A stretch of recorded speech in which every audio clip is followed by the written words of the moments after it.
Hello, Ducks fans. Welcome to another episode of the Quack Report. My name's Carter, and I am joined again by Nate, who has not missed an episode ever. Never, ever in his life. No, At least this season. We're going to go with that. Yeah. Never. I've never missed one. No. Always been here. Always here for the Ducks. Yeah. Either physically or in spirit. He's always here. Exactly. Yeah. It's I would say it's been a quiet week, but I guess it hasn't. It's just been like a quiet time since our last episode. Really? Specifically for the Ducks, I would say. For the Ducks, yeah. That's what I meant. In terms of the rest of the NHL, it's been a little wild since Wednesday, I guess. A lot of trades still kind of. Well, I guess there was before that, leading up to our last episode, but still a few trades after the fact as well. Mm-hmm. And a few bigger ones too. Yeah, I think kind of the last big deal that happened was the Kane deal. Yeah, because I guess that was Wednesday, Wednesday evening. Oh, I thought you were gonna say it was the Richie for Richie deal, the first time brothers have ever been traded for in the NHL. No, I mean since our last episode was the that was the last big one. That was the last big. Yeah. Okay. But yeah, there was still stuff afterwards that happened. But actually, no, I don't think there was a whole lot of big trades since then. But besides, obviously, the Richie deal, the Richie for Richie deal. Yeah, which I think is funny. But yeah, there's a good thing going around that was Nick Richie in Arizona sitting in the GM's office. Nick, I sorry to let you know, but we've traded you to the Calgary Flames. Oh, that's okay. My brother Brett plays there, so that'll be fun to play with him. Yeah, about here's that. The kicker. And that conversation, the exact same one happened on the other side too. Yeah, exactly. So yeah, I like to imagine how it went as, oh hey Brett, we traded for your brother Nick. And he's like, oh sick, I get to play with my brother. It's like, no, you're going the other way. You're going the other way. See ya. Oh man. But what other bigger trades, I guess? That was more big just in the sense that it was, like I said, the first time NHL that brothers have been swapped. Mm-hmm. Trying to see kind of what other, big deals, I guess. Yeah. Were made. Vlad Nemestikov, I guess, going to Winnipeg. Sort of, yeah. It's bigger. Yeah. It's probably the biggest. Well, I guess there was Bonino. Yeah, I was gonna say Bonino going back to Pittsburgh in that 3-way deal with San Jose and Montreal. Yeah. That we don't have Brendan Lemieux in our division anymore. Yeah, that's nice. Thank God. Yeah, yeah. The Sabres got Jordan Greenway for a couple of picks, and just without getting into the Anaheim ones, I guess that's kind of it. I'm just looking at the deadline specifically. I don't know if there was any others. Yeah. I guess it was the day before the deadline, but the Stars getting Max Domi, I guess, is kind of a bigger one. Right. Yeah, I forgot about that. So Anton Hudobin and a 25 second round pick going back the other way. Mm-hmm. I guess Dallas as well gets Dylan Wells, but I guess Max Domi is kind of the main piece in that one there. Oh, yeah, for sure. I guess I forgot about this one too. The one that kicked off the deadline day was the Blues acquiring Jacob Vrana from the Red Wings. I know Vrana hasn't played a lot this year, but I think he is back in the NHL, playing in the NHL now. I don't think he's he's only played 5 games with the Red Wings, but I don't know the timeline, because I know he got once he did come back, because he was in the player assistance program, he went down to the AHL for a bit, for a while. And I don't know if he's still down there or not, but I think he came back up, but I could be mistaken on that. I guess the one that we kind of forgot about, mind you, it was a Thursday trade, but you called it as well. Jonathan Quick going back to the West Coast. I guess not West Coast exactly, but to the Pacific Division. Yeah, Pacific Division. Quick going to the Vegas Golden Knights in exchange for Michael Hutchinson and a 7th in 2025. Yeah. Interesting tidbit I saw about that. The I just got to pull it up on Twitter, but I have it bookmarked. The Columbus Blue Jackets. This is from Cap Friendly. Guess how much? I don't know if you saw this. Maybe you did. Guess how much it cost the Columbus Blue Jackets to have Jonathan Quick on their roster for a single day. Oh God, 100,000 or something like that, like 200,000. No, not that much. $13,514. Jeez. But that's essentially Jonathan Quick's daily salary. Nice. For like 200 days out of the year. Or yeah, I guess because I guess they're not. I guess they're not paid in the summer. Yeah. No. Yeah, you get paid from the first day of the regular season up until the last day of the regular season. Yeah, that's right. That's right. So, it's just kind of funny, that's just. Yeah, it's just what it cost to have Jonathan Quick. So not even fly to Columbus, not even like, nothing like that. Yeah, exactly. And then so who is Vegas running right now? I guess it's a goalie pairing. They're running Aiden Hill. So they sent Bressois back down to Henderson. Okay. So they're running Aiden Hill and Jonathan Quick. Interesting. Because Thompson's out, right? Yeah, if you had told me at this time last year that that's the tandem that the Vegas Golden Knights were going to be running, I think all of us would call bullshit. Yeah. Well, yeah, because I mean, this time, I don't think Thompson was up at this time. Well, he might have been up, but I don't think he was really playing or really known. I think it was still Leonard and Bressois, but it might have been Thompson backing up. So I think Leonard still had a couple weeks before he told the Golden Knights to fuck off and he's going to get surgery. Yeah. So. Yeah, because I guess Thompson was really right at the end of the season there. So yeah. So yeah, that it would have been surprising, like, even in April, like you would have thought, oh, this Thompson kid's like pretty good. Like obviously they're going to be running him, but now, it's, and I mean, they would be if not for his injury, but yeah, Quick and Hill are definitely not the two guys you would be thinking of. Well, and especially even, like Vegas, who are they still sitting top of the Pacific Division as of this recording? Yes, they are. Tied with LA. But Vegas has 2 games in hand, 80 points. To one go, okay, they like the team that is fighting with us for first spot, they got rid of this guy, and you look at his numbers, he has not been playing great for the last few seasons, right? But was fine, like on a personal level, being in that backup role kind of thing, right? And I get that hockey's a business, but man, did the Kings do Jonathan Quick dirty. Yeah, no kidding. Eh? Like playoff bound or not, I think. Like I understand like the hockey aspect of it, right? Getting Korpisalo back definitely helps, and I think Korpisalo did just play his first game as a King or is going to tonight. I haven't heard. I don't tend to follow the Kings too closely, but yeah, or it might have. Oh, was it last night? I feel like it was last night. Anyway, but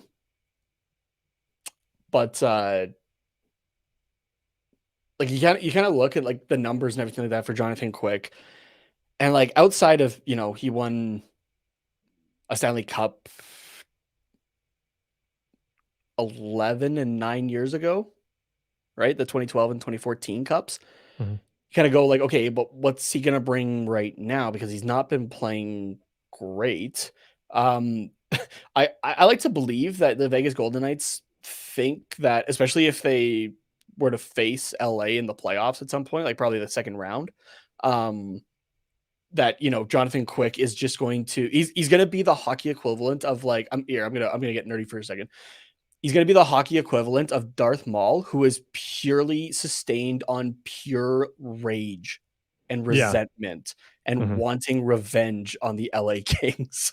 Yeah. Oh, absolutely. That's 100% a thought process that I think is like what the Golden Knights are thinking about, and like is completely reasonable as well. Yeah.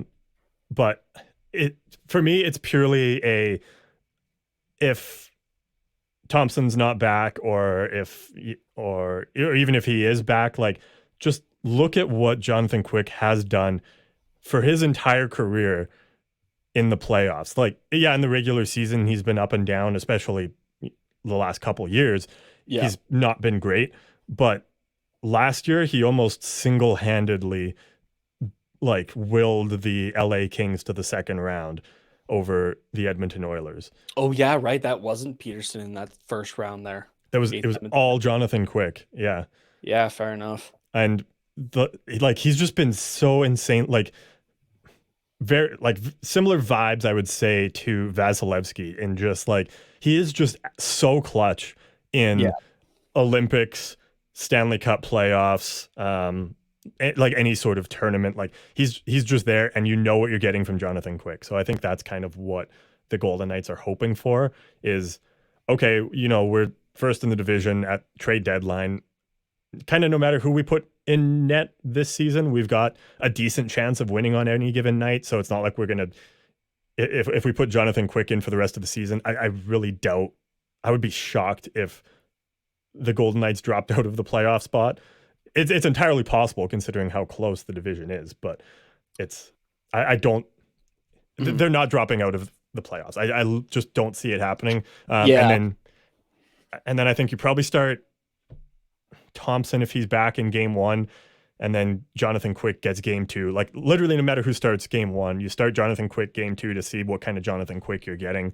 And if it's anything less than 3 goals given up, that's phenomenal. You're going to run him for the whole playoffs as long as you're in there. So there's only been 2 instances where, actually no, we'll go with this. There's been only 3 instances in Jonathan Quick's career that he has had a playoff save percentage under a 910. That was in 2009, 2010. Okay, so the year 884. Okay. There's 2015, 2016 where he put up an 886. And then so that one would have been the year after their second Stanley Cup. 2 years after. 15-16? Yeah, because they won. Oh, yeah, because 14-15 would have been the year after. Blackhawks. That's right. Yeah. And then last year put up a 904. But other than that, 2010-11 was a 913. The year that they won the cup in 2012, he was a 946 in 20 games played. Yeah. The following season was a 934. Season after that, winning another cup, was a 911. And then 2017-18, he was a 947 in 4 games. Yeah. So. Which 17-18, that would have been actually when Vegas swept the LA Kings in that first round, if I'm not mistaken. Yeah. And he still had a 947. So so yeah, it's just nuts kind of what he can do. Like you said, he's had a few bad seasons, but besides those, he's been largely consistent. And I can't think of any times Jonathan Quick has lost them a playoff series.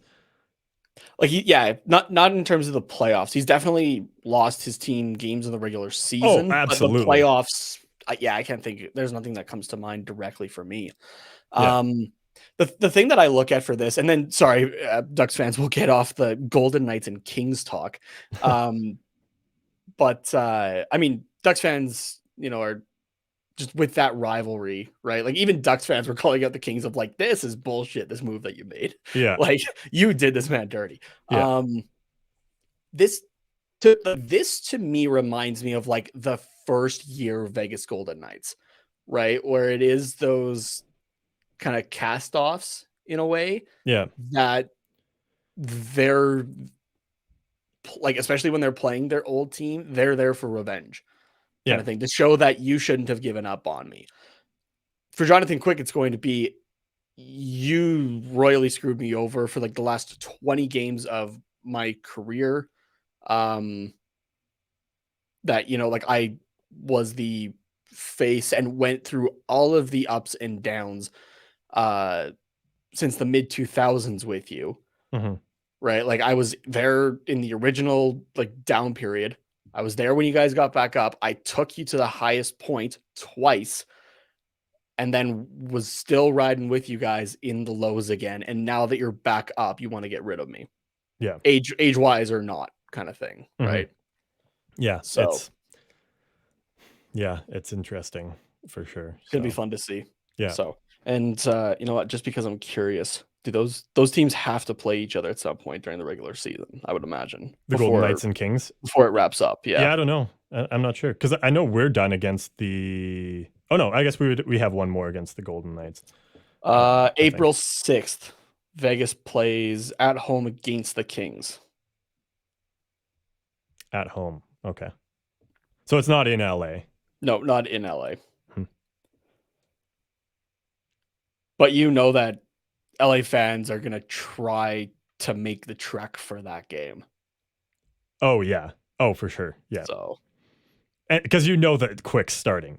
There's no way he's not. Circle it on your calendars. Jonathan Quick is starting that game. Yeah.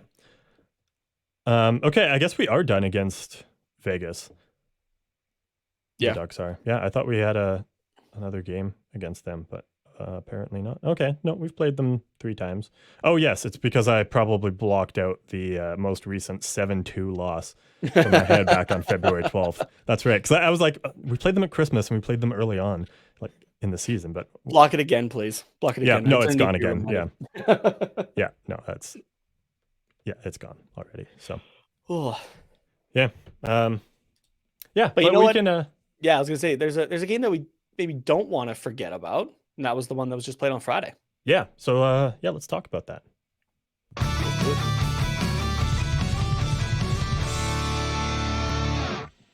So the single game that's been played since our last episode that would have came out either late Wednesday or early Thursday, depending on if you tuned in for the live episode after the watch along that we did. Was a 3-2 win for the Ducks against the Montreal Canadiens, which was at home at Honda Center. And yeah, overall, like pretty solid game, you know, really well put together effort, relatively kind of as consistent as you could ask for. And again, like we're showing that we're not the worst team in the league, even if we do finish second worst or worst, like we are still getting wins against these other bottom feeding teams. Yeah. So that's kind of nice in a sense. Yeah, it's I'm not trying to put an asterisk on it. Montreal, like because the Ducks are banged up pretty good as well. The Canadiens are banged up though right now. Let's take a look here at because I remember seeing a graphic the other day of who they were missing, and it was a little wild, not gonna lie. Taking a look here, so okay, we're gonna skip Carey Price because we know that whole thing. Yeah. Paul Byron is still out, right winger for them, and I don't think he's played all season though. Yeah, back on December 28th is the last update, just that he has yet to resume skating. Yeah. Gallagher on January 11th was shelved for at least 6 weeks. The first overall pick from last year, Juraj Slafkovsky, is expected to be sidelined for 3 months. That was January 18th, so that'll be the rest of his season. Mm-hmm. Jake Evans, centerman, sidelined 8 to 10 weeks for an LBI. Defenseman Chris Weidman was put on injured reserve on the 23rd, so last week. And then on the 25th, Joel Armia just, was sick, so he wasn't coming to California at all. Mm-hmm. Kirby Dach is considered out indefinitely with a lower body injury.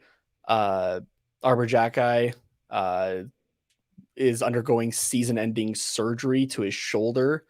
And then Sean Monahan as well, who I think would have been a good piece for Montreal to trade at the deadline had he not been injured. Yeah. Monahan wasn't traveling for the upcoming road trip either. So that's a lot. That is a banged up team. What is that? Like 12 players, not including we'll say not including Price and Byron since they haven't played at all this season. 8 players. 8. Okay. Yeah. It seemed like a lot more, I guess, when you were going through it. But like 8 out of the, I guess, 19 or 20 guys, I guess you would normally carry. Yeah. That's it was a rough night. It was a rough night. So. Yeah.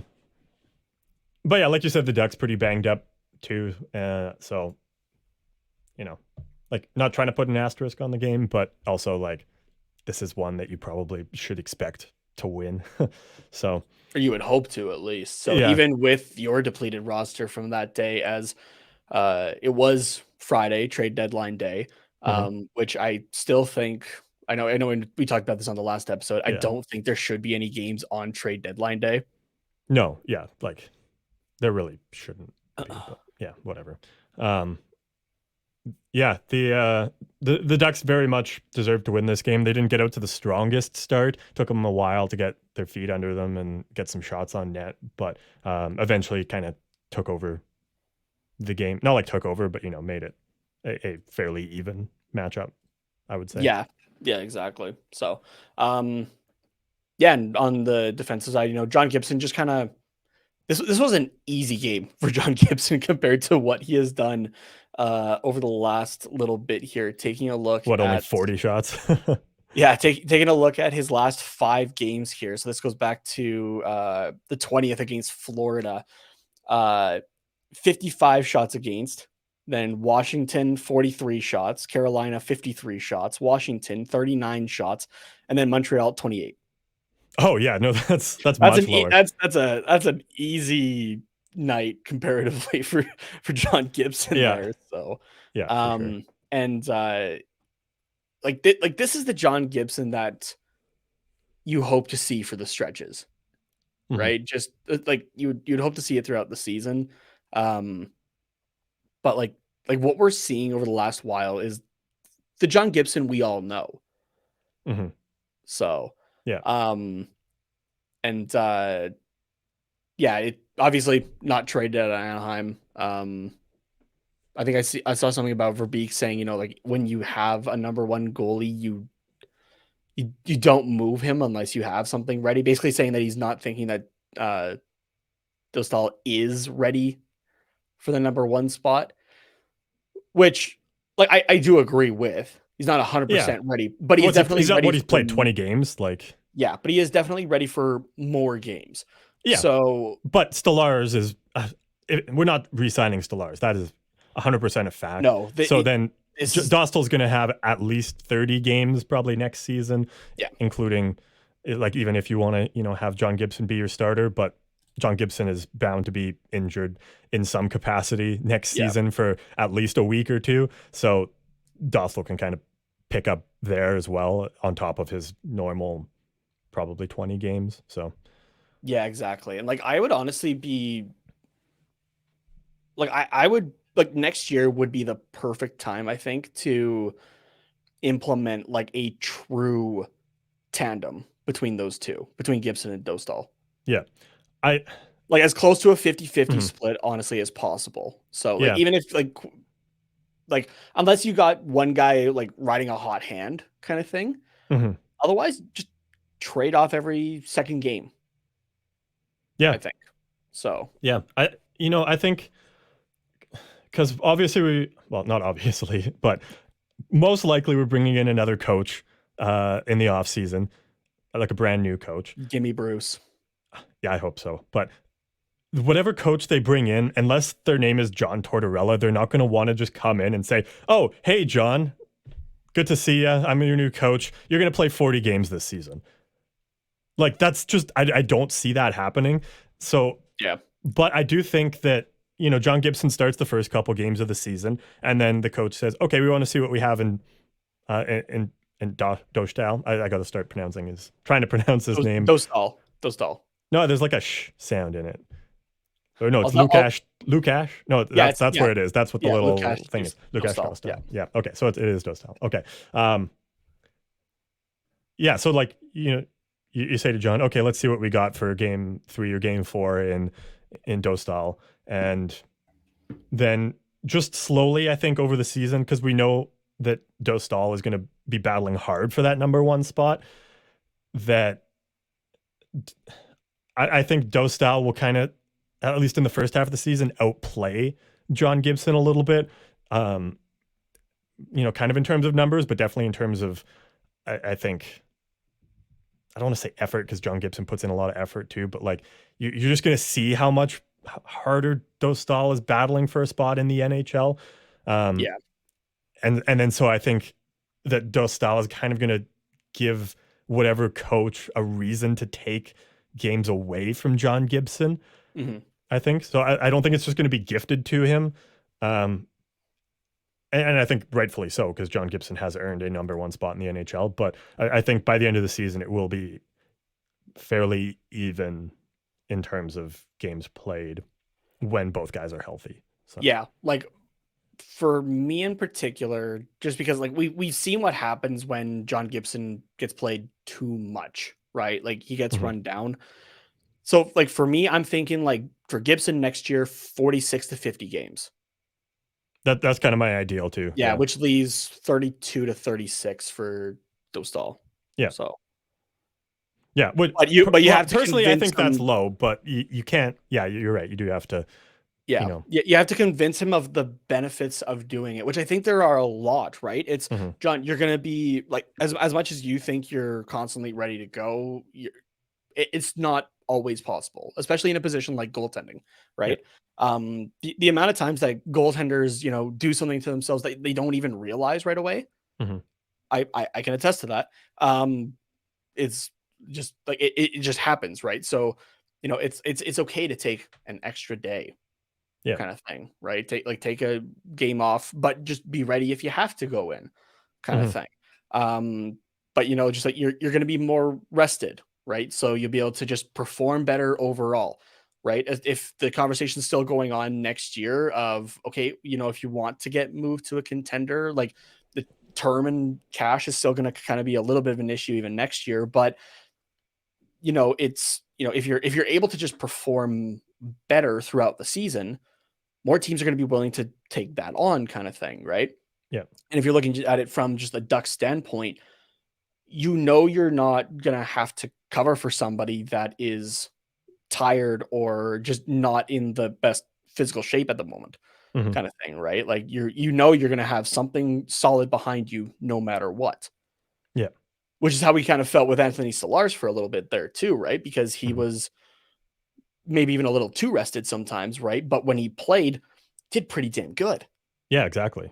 Yeah. So I think too, like, not that Stothers doesn't challenge Gibson, but like when we have seen Stothers in a starting role, but when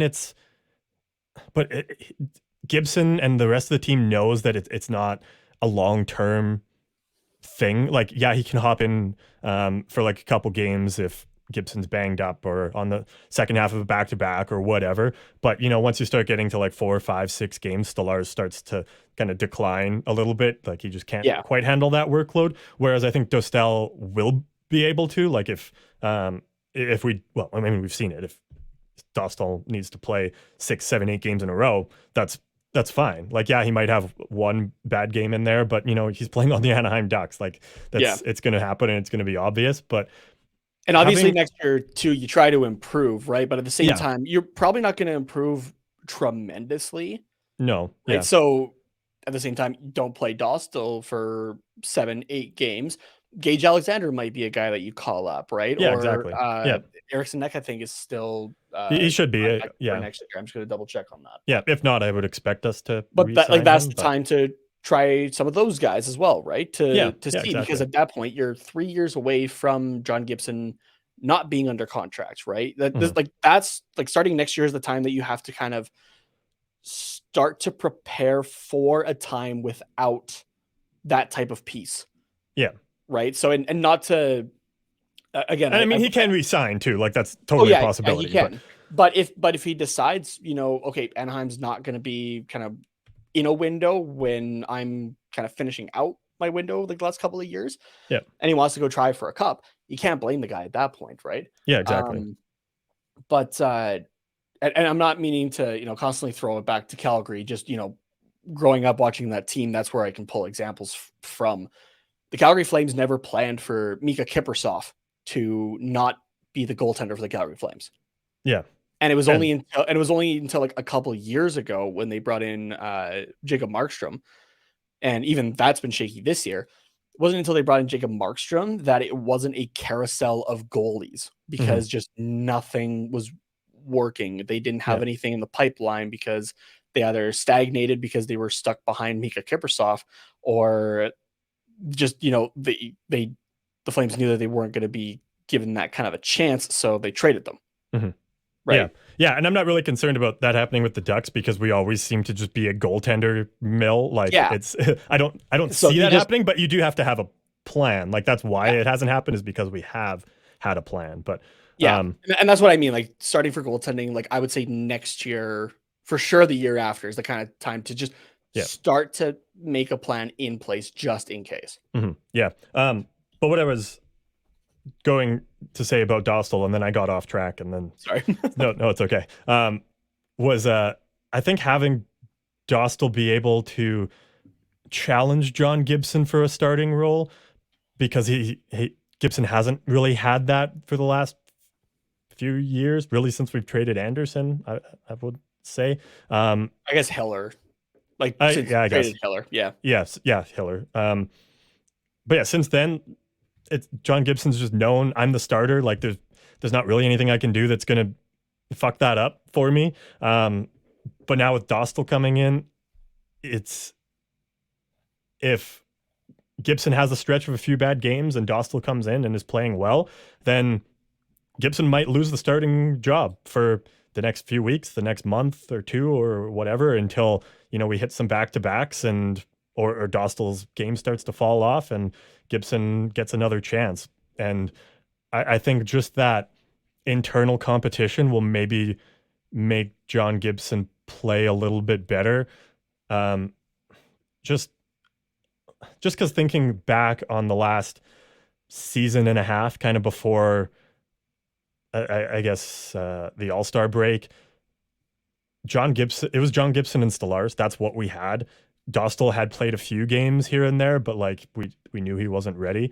So with those two, Gibson just kind of knew, like, okay, even if I have a bad couple games, I'm still going to be starting next game, or, maybe they give one to Stothers, but then they'll go right back to me, sort of thing.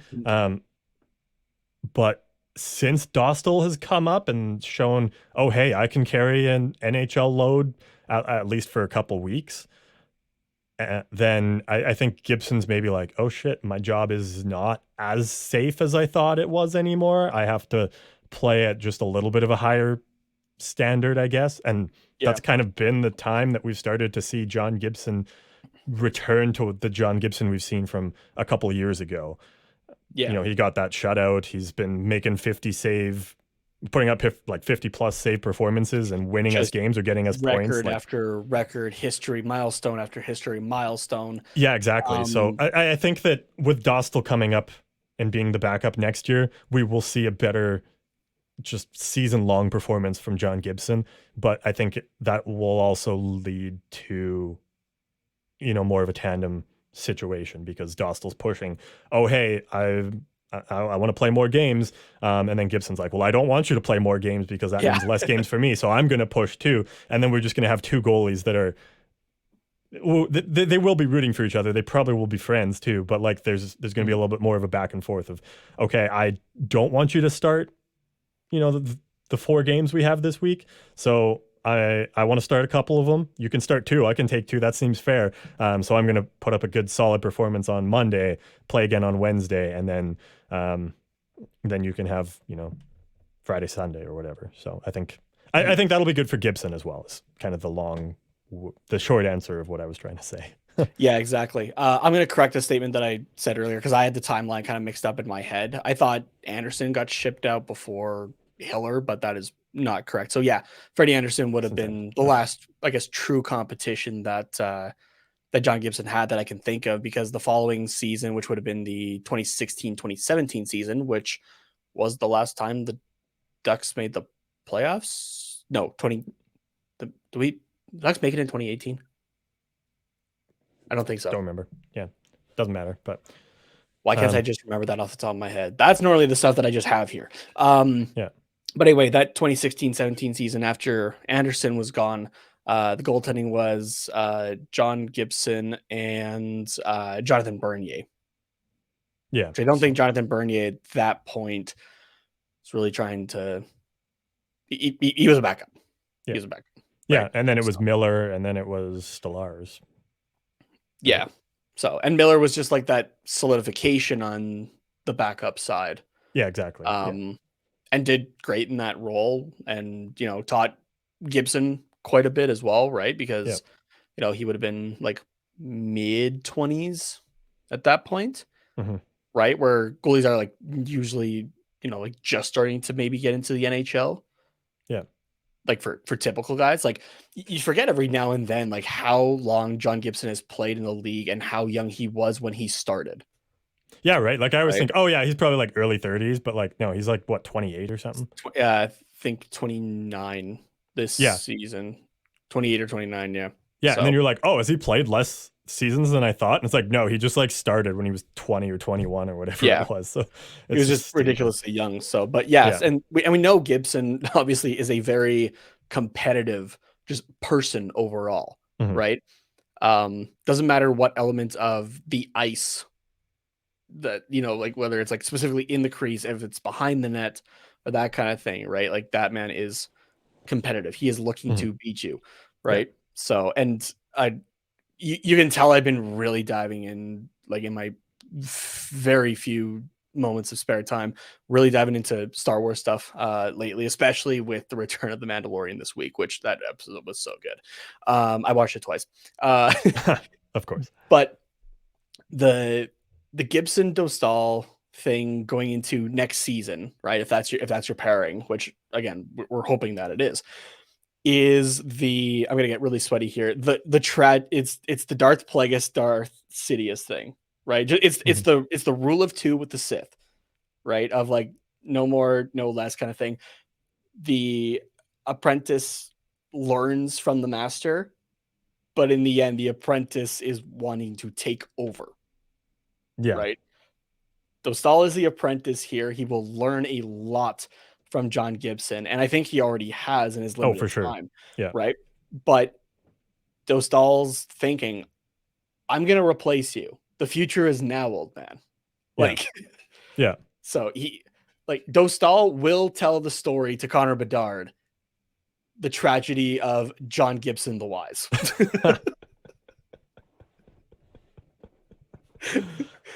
He will tell him it. Yeah.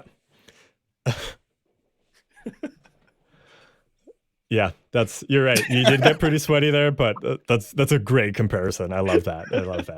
That's so good. I know we got quite a few Star Wars fan listeners, so I hope they appreciated that too. We were talking about the Ducks and Canadiens game, and then we got into just like a whole life discussion about John Gibson and Dostal and the goaltending future in Anaheim. John Gibson had an easy game in comparison. Yeah, that's how we got there. And this was a close game for the first and the second period. The Ducks ended up taking a 3-1 lead in the third period. Didn't totally end up blowing it, but they did give up a late goal when the Canadiens had the empty net. 30 seconds left. Nick Suzuki put one in, which I know you're probably a little upset about here. Butchered my prediction being 100% correct because I had Anaheim 3-1 for this game. Yeah. Oh, I was miffed. 30 seconds away. Damn it. Do you have Nick Suzuki in any of your fantasy leagues? No, I don't. Oh, okay. I don't think so. If you did, would you have dropped him just out of spite? No, because 2 of the 3 I'm in a playoff race for right now. So fair enough. if they're performing, I'm keeping them. Yeah, okay, that's fair.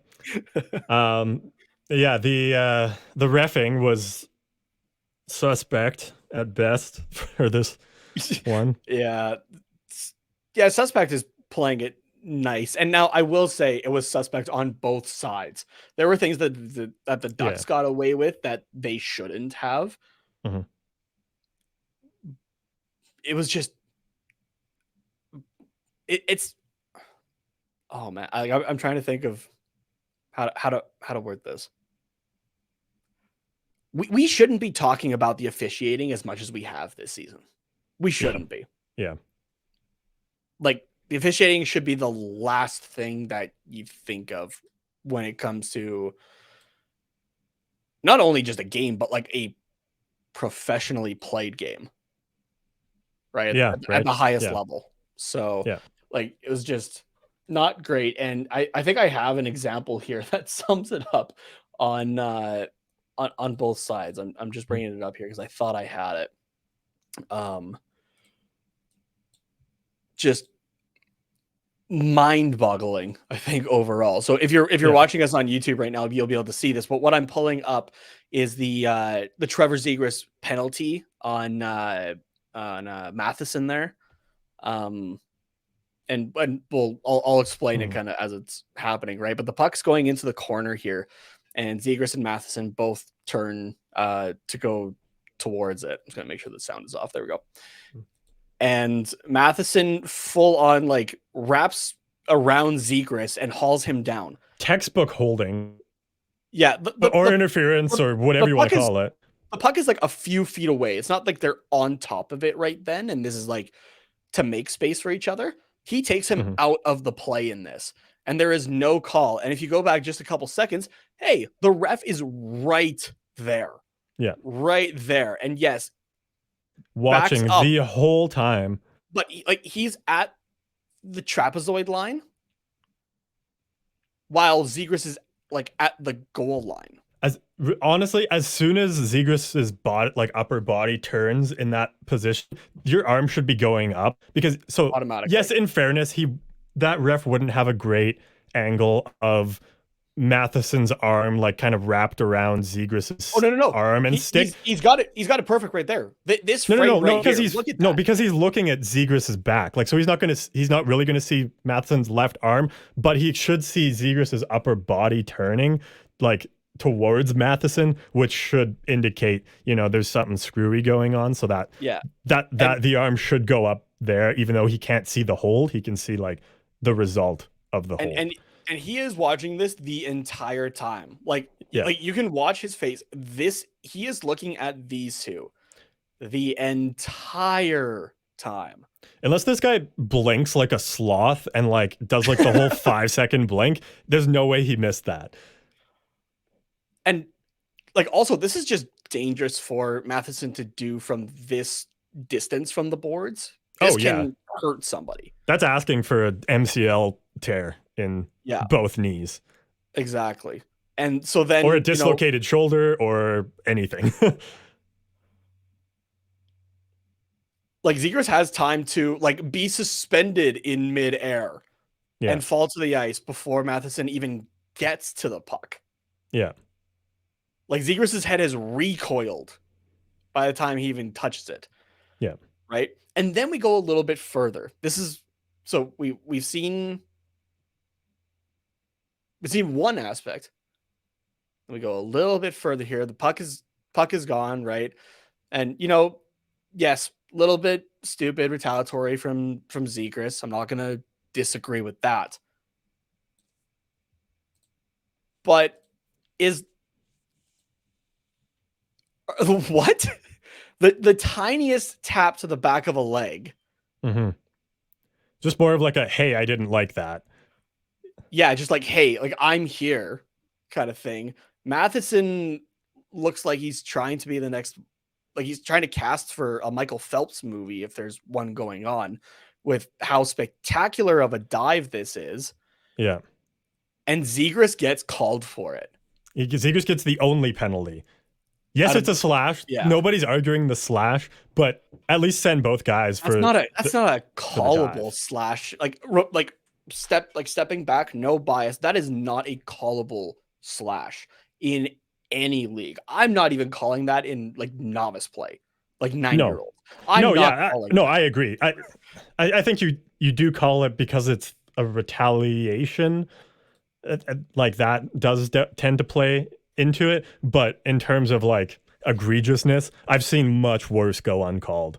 Yeah, exactly. We saw who was it a couple seasons ago that straight up tried to break someone's leg? Who was that? I don't remember, but yeah. Western Conference playoff matchup. I think it was first round or second round. I don't remember who it was. I think this was last year. I don't remember who it was, but like somebody we straight up watched somebody try to break someone's leg. Yeah.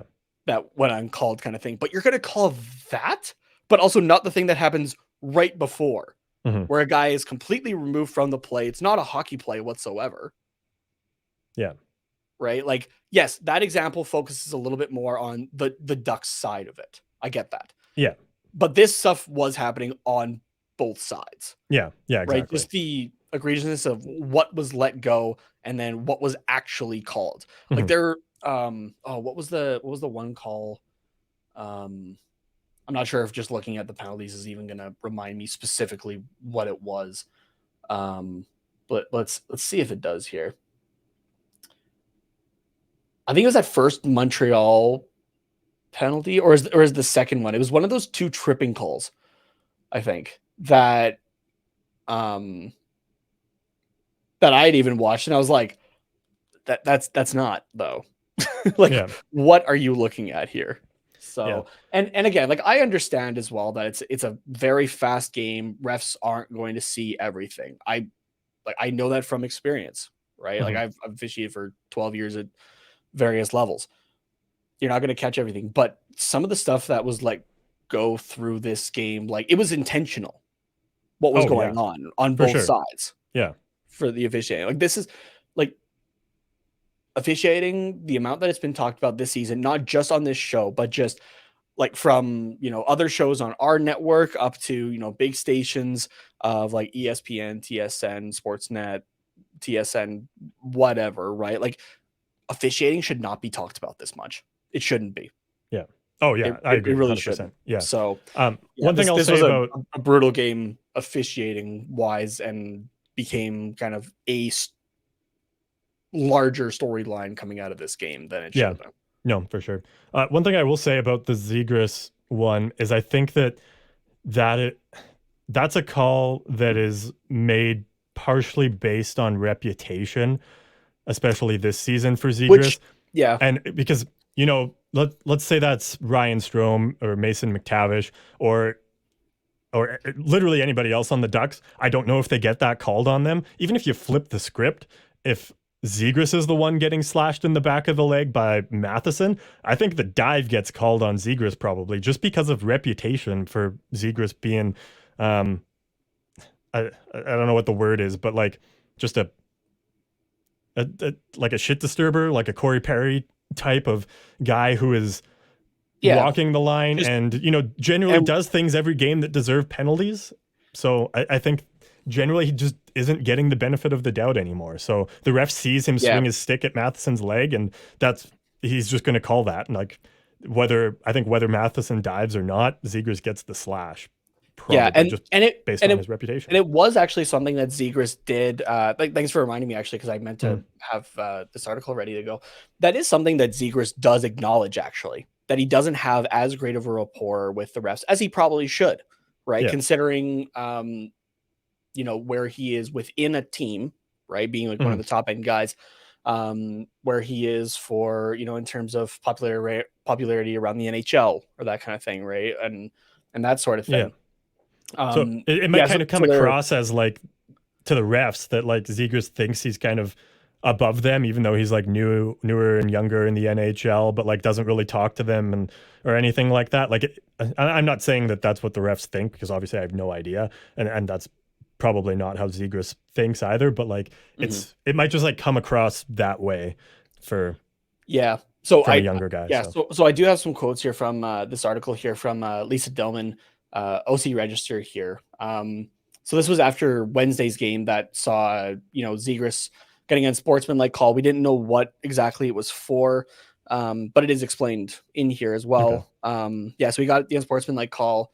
He got benched for the vast majority of the second period there before going out in the third and scoring. So, so what Zegras said, was that just on the play that he got called, he was just yelling at himself. And, I'm choosing, I guess, to believe this. It could be just it could be a fabricated story just for not to deflect blame or that, but just to, oh no, it wasn't supposed to be that kind of thing. But, but anyway, so he said like he thought I was yelling at him, acknowledging like that the ref, thought that he was yelling at him. Sorry, he was yelling at himself though, is what he said. Okay. Right. And the ref just overheard it, thought he was yelling at him, gave him the unsportsmanlike.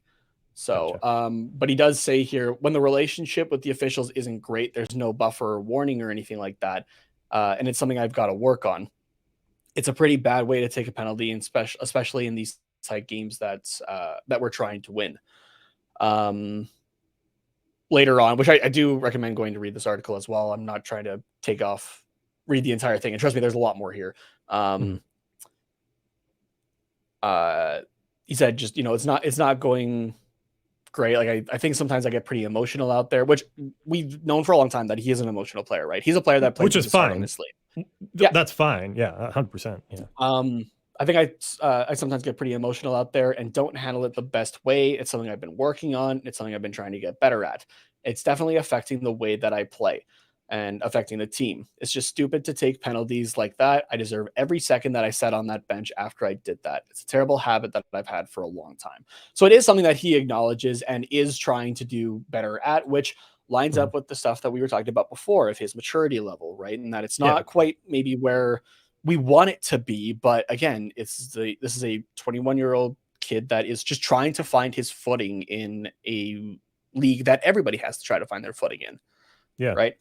So it's good to see though that he does acknowledge it, right? Because there's definitely some players out there that would just be like, oh yeah, no, the refs caught it and they gotta listen better or something like that, right? Or just not take responsibility whatsoever, right? Whereas Zegras was like, yeah, as much as that's not what was intended, I understand why, kind of thing, and I need to do better to make sure that doesn't happen in the future. Yeah. So. No, that's good for him to recognize that for sure. But yeah, moving on here with some other points in this game. The Ducks special teams did kind of win them this game. They converted twice on the power play, both times in the third period there, with a goal from Mason McTavish and another one from Jakob Silfverberg. So, just fantastic to see that click against a, albeit not fantastic penalty kill or fantastic team, but that it at least gives you the confidence for the rest of the season and even going into next season that, at least your power play can score at some point. Yeah, exactly. And kind of like we talked about before, it's focused around Mason McTavish for shooting, it seems. Yeah. Putting up his 6th power play goal of the year, his 13th power play point of the season, 14th goal overall, 37th point on the season. Obviously great to see out of the young guy. But then Silfverberg. We've been singing the praises of Silfverberg over the last little while, and he's got 4 goals in the last 5 games. This man is running hot right now. Oh yeah, and I love it. It's good to see. It's good to see for sure. Yeah, and especially too, like that he's running hot, and then Verbeek wasn't like, oh, look at this, Silfverberg can score goals. Who wants him? Like, he's going to stick around and he's going to be a part of the leadership group and still of the team, I guess. And obviously, there's still the off season and the draft where nobody's safe either. But I think having a guy like Silfverberg around, that I think a lot of the fans and probably the team as well can rally around when whenever they score and go on a hot streak like this. It's good just for the team as a whole. So definitely very, very happy for our boy Silf there. Yeah, and Silfverberg has 1 more year left on his deal, so it'll expire after next season, $5.25 million. Okay. So just keep that in mind heading into next year. So he'll be 33 next season. So, and we'll probably want to chase a cup, right? So, quick little trivia for you here, because I kind of forgot about this. I'm not saying that you did, but because I forgot about it, I'm going to test you. Okay. Silfverberg has played for one other team in his career. Who was it, and how long did he play there for? I know it was the Ottawa Senators. I want to say he played there for just a couple seasons, but it might have even been 3 or 4. I'm going to say 3. 3 seasons? Yeah. Before he was traded. I don't remember the deal that he was part of, but he played there for 48 games. Oh, that's it? Oh, shit. That's it. 2012, Okay. 2013. 48 games. Just before, one season. Oh, wow. Yeah, before being traded to Anaheim in 2013-14, which, okay. You know what? Let's see what that trade was, because There has that. There was another piece. There was a part of that deal that was like a bigger name. Oh, right. Was it the Bobby Ryan deal? Yeah, it was. The Senators acquired Bobby Ryan in exchange for Jakob Silfverberg, Stefan Noesen. That's a name I haven't heard in a while. Right. And a 2014 first round pick, which ended up 10th overall. Who was one more layer of trivia. Who was that pick? We've talked about him today. We talked about him on this show, actually. Okay, because I was going to say Raquel, but I think he was like around Raquel's or around Silfverberg's age, so it wouldn't make sense anyways. But who have we talked about today that would have been drafted in the first round, 2014? Well, we've talked about Mason McTavish, but we know it's not him. We've talked about Jonathan Quick, but he's never played for the Ducks. And he was around long before 2014. Suppose could have been Aiden Hill, but I'm assuming this player would still play on the Ducks. Would it have been John Gibson? No, it was not John Gibson. Okay. You want to take one more guess? Sure. Well, I think, can you pull up when John Gibson was drafted? I want to know if that was just a stupid guess or if it actually had some merit. I guess we've talked about the Canadiens today as well, so that, there's all that. John Gibson was drafted 2011, second round pick, 39th overall. 2011? Yeah. Second round? Okay. I'm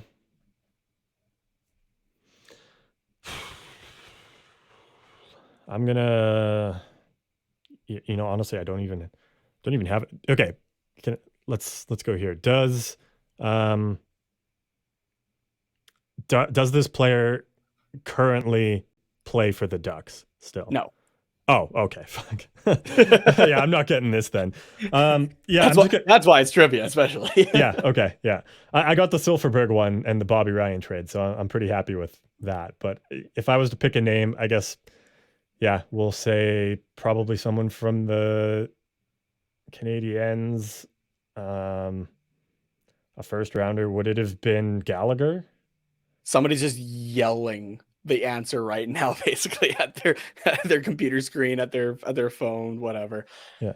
Selected from the Peterborough Petes of the OHL, putting up 39 goals and 74 points in his draft year, as well as 10 points in 11 playoff games. 10th overall, Nick Ritchie. Oh, yeah. We started off with that. Yeah. Yeah, so that makes sense. Yeah, I never would have got there, honestly. Like, yeah. Even if I listened to the whole episode, like the whole 59 minutes we've been recording already, and like wrote down every player's name, I probably would not have picked any of the Ritchie brothers as a first round pick. Yeah. Yeah. Both of them were first round picks, actually, if I'm not mistaken. Okay. Yeah. I mean, it makes sense. Like they're decent players. They've been around for a while, but just not who I would have picked probably. So Brett Ritchie was a second round pick in 2011. So he's the older of the two of them. Okay. Yeah. Yeah, and then you just had a couple notes here on the defense, even though, we are running with a with something this for the rest of the season. It was pretty decent in this game. Yeah, we can start there because we did talk about, how the Montreal Canadiens were, pretty hindered. The defense right now is depleted. Obviously, handling the injuries of Jamie Drysdale and Earl Vakanainen, which we'll give an update here right away about. But that day, trade off Dmitry Kulikov and John Klingberg, which we will also get into in a little bit here. The projected lineup for this game, and it ran pretty similar for the whole game. Yeah. Your third line comprised of Benoit and Shattenkirk. Your second of Bolio and White. And then your top line of Fowler, no shit, and recently acquired via waivers, Scott Harrington. Yeah. There's aside from Cam Fowler, there is not a lot of names in there that should be playing top 4 minutes. Like, barely third pairing. Questionable if they should even be a 7th D. Like, there's some names. It is rough back there, which makes it, again, like it's the Montreal Canadiens who are banged up as hell, but they did pretty damn good at limiting quality scoring chances. Natural stat trick counting only 5 high danger shots against, and both goals that got passed were high danger ones. So nothing let through from the outside, limiting inside chances. With what they had, even like up against what the Montreal had, that was a pretty dang good defensive game actually from the Ducks, and specifically the D-men in this game. So yeah, for sure. So I guess we've got quite a few things still to talk about for this week's episode. But before we get into that, let's hear from our friends over at DraftKings Sportsbook, promo code THPN. And we'll be back in just about a minute here to give an injury update, talk the trade deadline a little bit more in depth and specific to the Ducks, as well as some other news, the big Duck energy of the week and all that kind of stuff. So we'll be back in just a minute. NBA fans, it's time to bring the hoops action to the palm of your hand with DraftKings Sportsbook, an official sports betting partner of the NBA. This week, new customers can bet $5 and win $200 in free bets instantly. Plus, for a limited time, all new and existing customers can get a no-sweat same-game parlay every day. Go to the DraftKings Sportsbook app today, opt in, and place a same-game parlay on any NBA game. And if it doesn't hit, you'll get a free bet back. So, what are you waiting for? Download the app now and sign up with the code THPN. New customers can bet $5 on the NBA and get $200 in free bets instantly. Again, that's code THPN, as in the Hockey Podcast Network, only at DraftKings Sportsbook, an official sports betting partner of the NBA. Minimum age and eligibility restrictions apply. Void in Ohio. See show notes for details.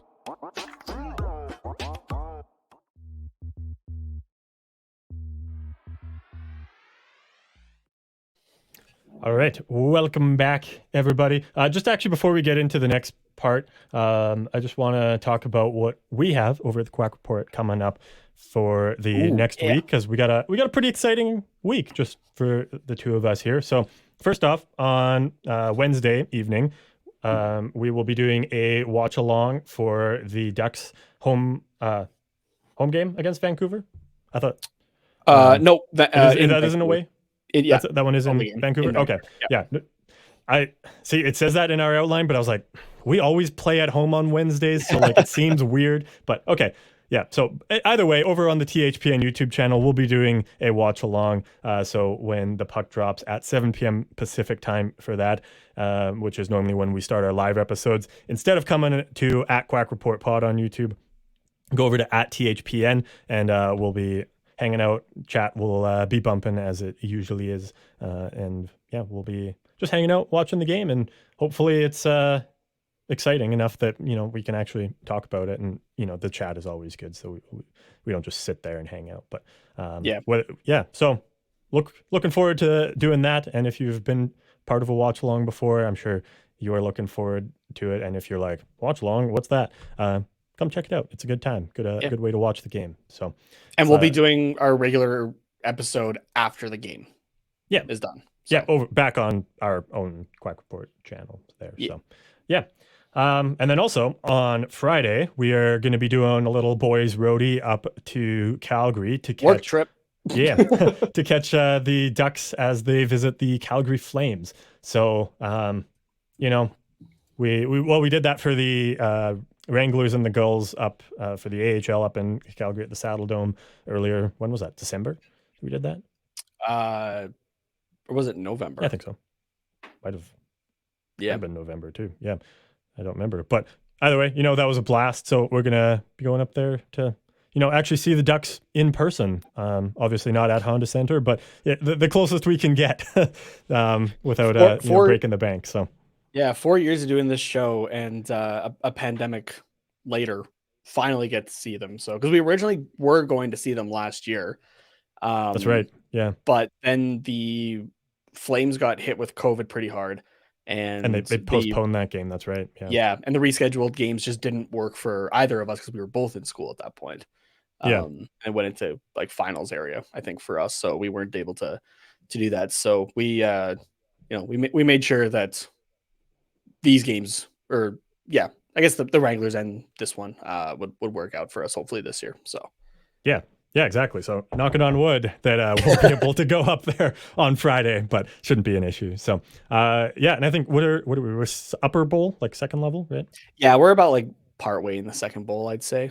Yeah. So I mean, unlikely that you'll see us on TV if you're watching the game, but you never know. They sometimes will get the cameras pointed up there. If anyone's going to be at the game, then definitely hit us up at Quack Report Pod and let us know. Hopefully we can schedule a meetup in one of the intermissions before the game, after, something like that, just to say hi or grab a drink or anything like that. If you want us to sign your Ducks jersey, we can do that. Just bring your own Sharpie. We won't bring our own since we don't anticipate too many autographs. Yeah, I was gonna say I don't know if I even would feel comfortable at signing a Ducks jersey. I feel like that would devalue it. Yeah. If there's a name on it, I definitely won't sign it unless it's like a TQR jersey, but I doubt it. Nobody has that. So no, nobody does. Yeah. Though I have had a couple people ask about it. So so the one that's over Carter's shoulder there.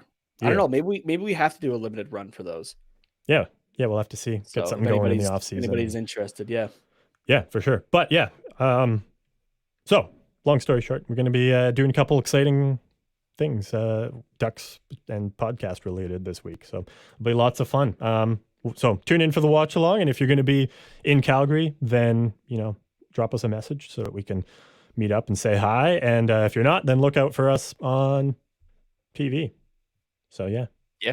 And on Twitter as well. I'll be trying to tweet the game as much as I can. Post some pictures and yeah. So I'm gonna be praying for a Michigan in person. Basically. Yeah, exactly.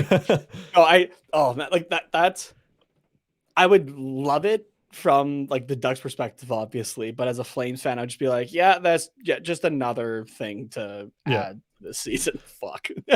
Quick question. I think I know the answer, so it's probably not going to be super exciting, but who you repping at the game? Or are you going to be one of those stupid bitches that wears a Ducks jersey but a Flames hat? Are you going? If you do that, I'm not going to come with you to the game. We're not even going to sit together. I'm like, I'll meet up with you at like some dark alley to drive you home, I guess. But like, that's it. I genuinely do not know, actually. Okay. Right at this moment. Obviously, we're there for work, I guess. Right. Quote, unquote. Yeah. Enjoying the game kind of comes secondary, though we definitely will. So I feel like I should rep the Ducks for that reason. But at the same time, this is going to be the only Flames game that I get to this year. And I have the Flames reverse retro, which is the closest thing I will ever have to, I think, like a jersey I designed making the NHL kind of thing, just because of like the concept art that I did like a whole year before they were even announced, kind of thing that lined up so well with what they actually did. Yeah. So I'm like, okay, like I could rep that there, but at the same time, it's like I'm there for the Ducks realistically. So I'm a little torn right now. I'm not not too sure, to be honest with you. Oh, okay. I was hoping you would just say, "Oh yeah, of course I'm cheering for the Ducks because we're going for the Ducks." Yeah, that's it. I'm torn. So if I was going to any other Flames games this season, I probably would have just gone with the Ducks. But because it's probably going to be my only one of the year, I'm not sure offhand. It might be I wear a Flames jersey, but I rep like TQR merch or something like that I have. So okay.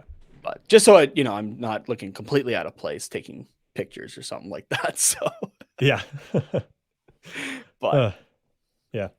Well, actually, no. You should wear a Ducks jersey, but like rep the Flames some other way, so that when we take pictures, you can like take off the hat or. I was gonna say, do I just take tuck the two jerseys with me to a hockey game? Yeah, and just like switch them, but depending on how the game's going. I was gonna say, yeah, whoever's in the lead, I have that jersey on at the moment. Yeah, just wear as many Ducks and Flames jerseys as you can, and like alternate them, so that start with say the Ducks, and then when the Ducks get scored on first, inevitably, then just take it off and like start cheering for the Flames, and then like if the Flames get scored on, just take that off and be like, "Woo, go Ducks!"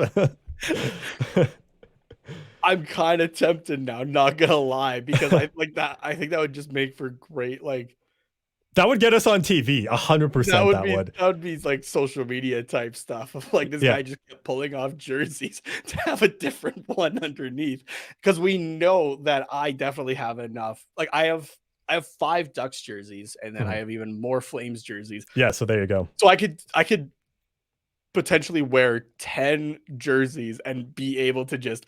It's Ducks, Flames, Ducks, Flames, Ducks, Flames. Yeah. Imagine just I can see the headline now from Bar Down or something like that. Like bipolar fan can't decide which jersey to wear.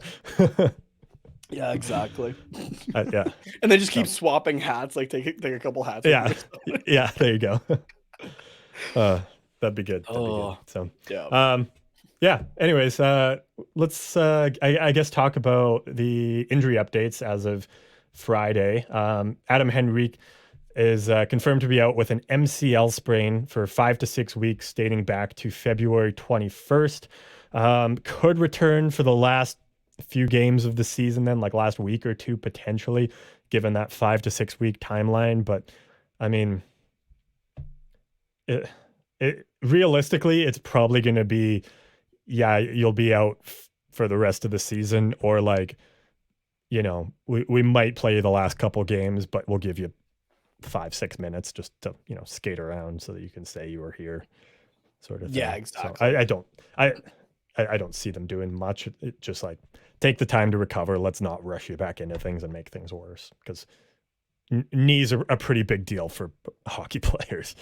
Yeah, exactly. And I've dealt with, not to the severity of Henrique, but I have dealt with MCL sprains before. I had 2 in one lacrosse season. Was not a good time. And I basically just did like physiotherapy so that I could play that week. Yeah. Kind of thing. So yeah, definitely not something to mess around with. You don't realize how much you use your legs until one of them's like hurt.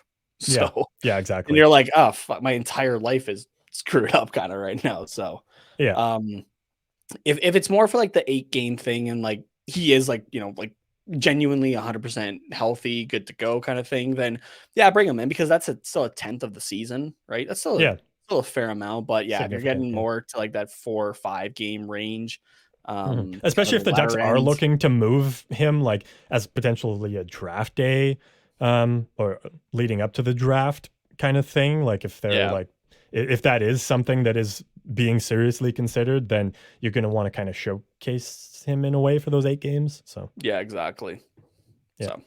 And then the other one, Urho Vakanainen, out for the rest of the season, season-ending hip surgery, so should be out for 5 to 6 months now. So given that timeline, about July or August. So about the time when you start to prep for training camp will be when he should return. So hopefully we'll have Vakanainen for the majority of the season next year, because when he has played, he's been great, but unfortunately just not his season. The hockey gods did not want Vakanainen to play at all this season, because he has been limited by various injuries already. So Yeah, only 23 games played this season, putting up 2 assists there.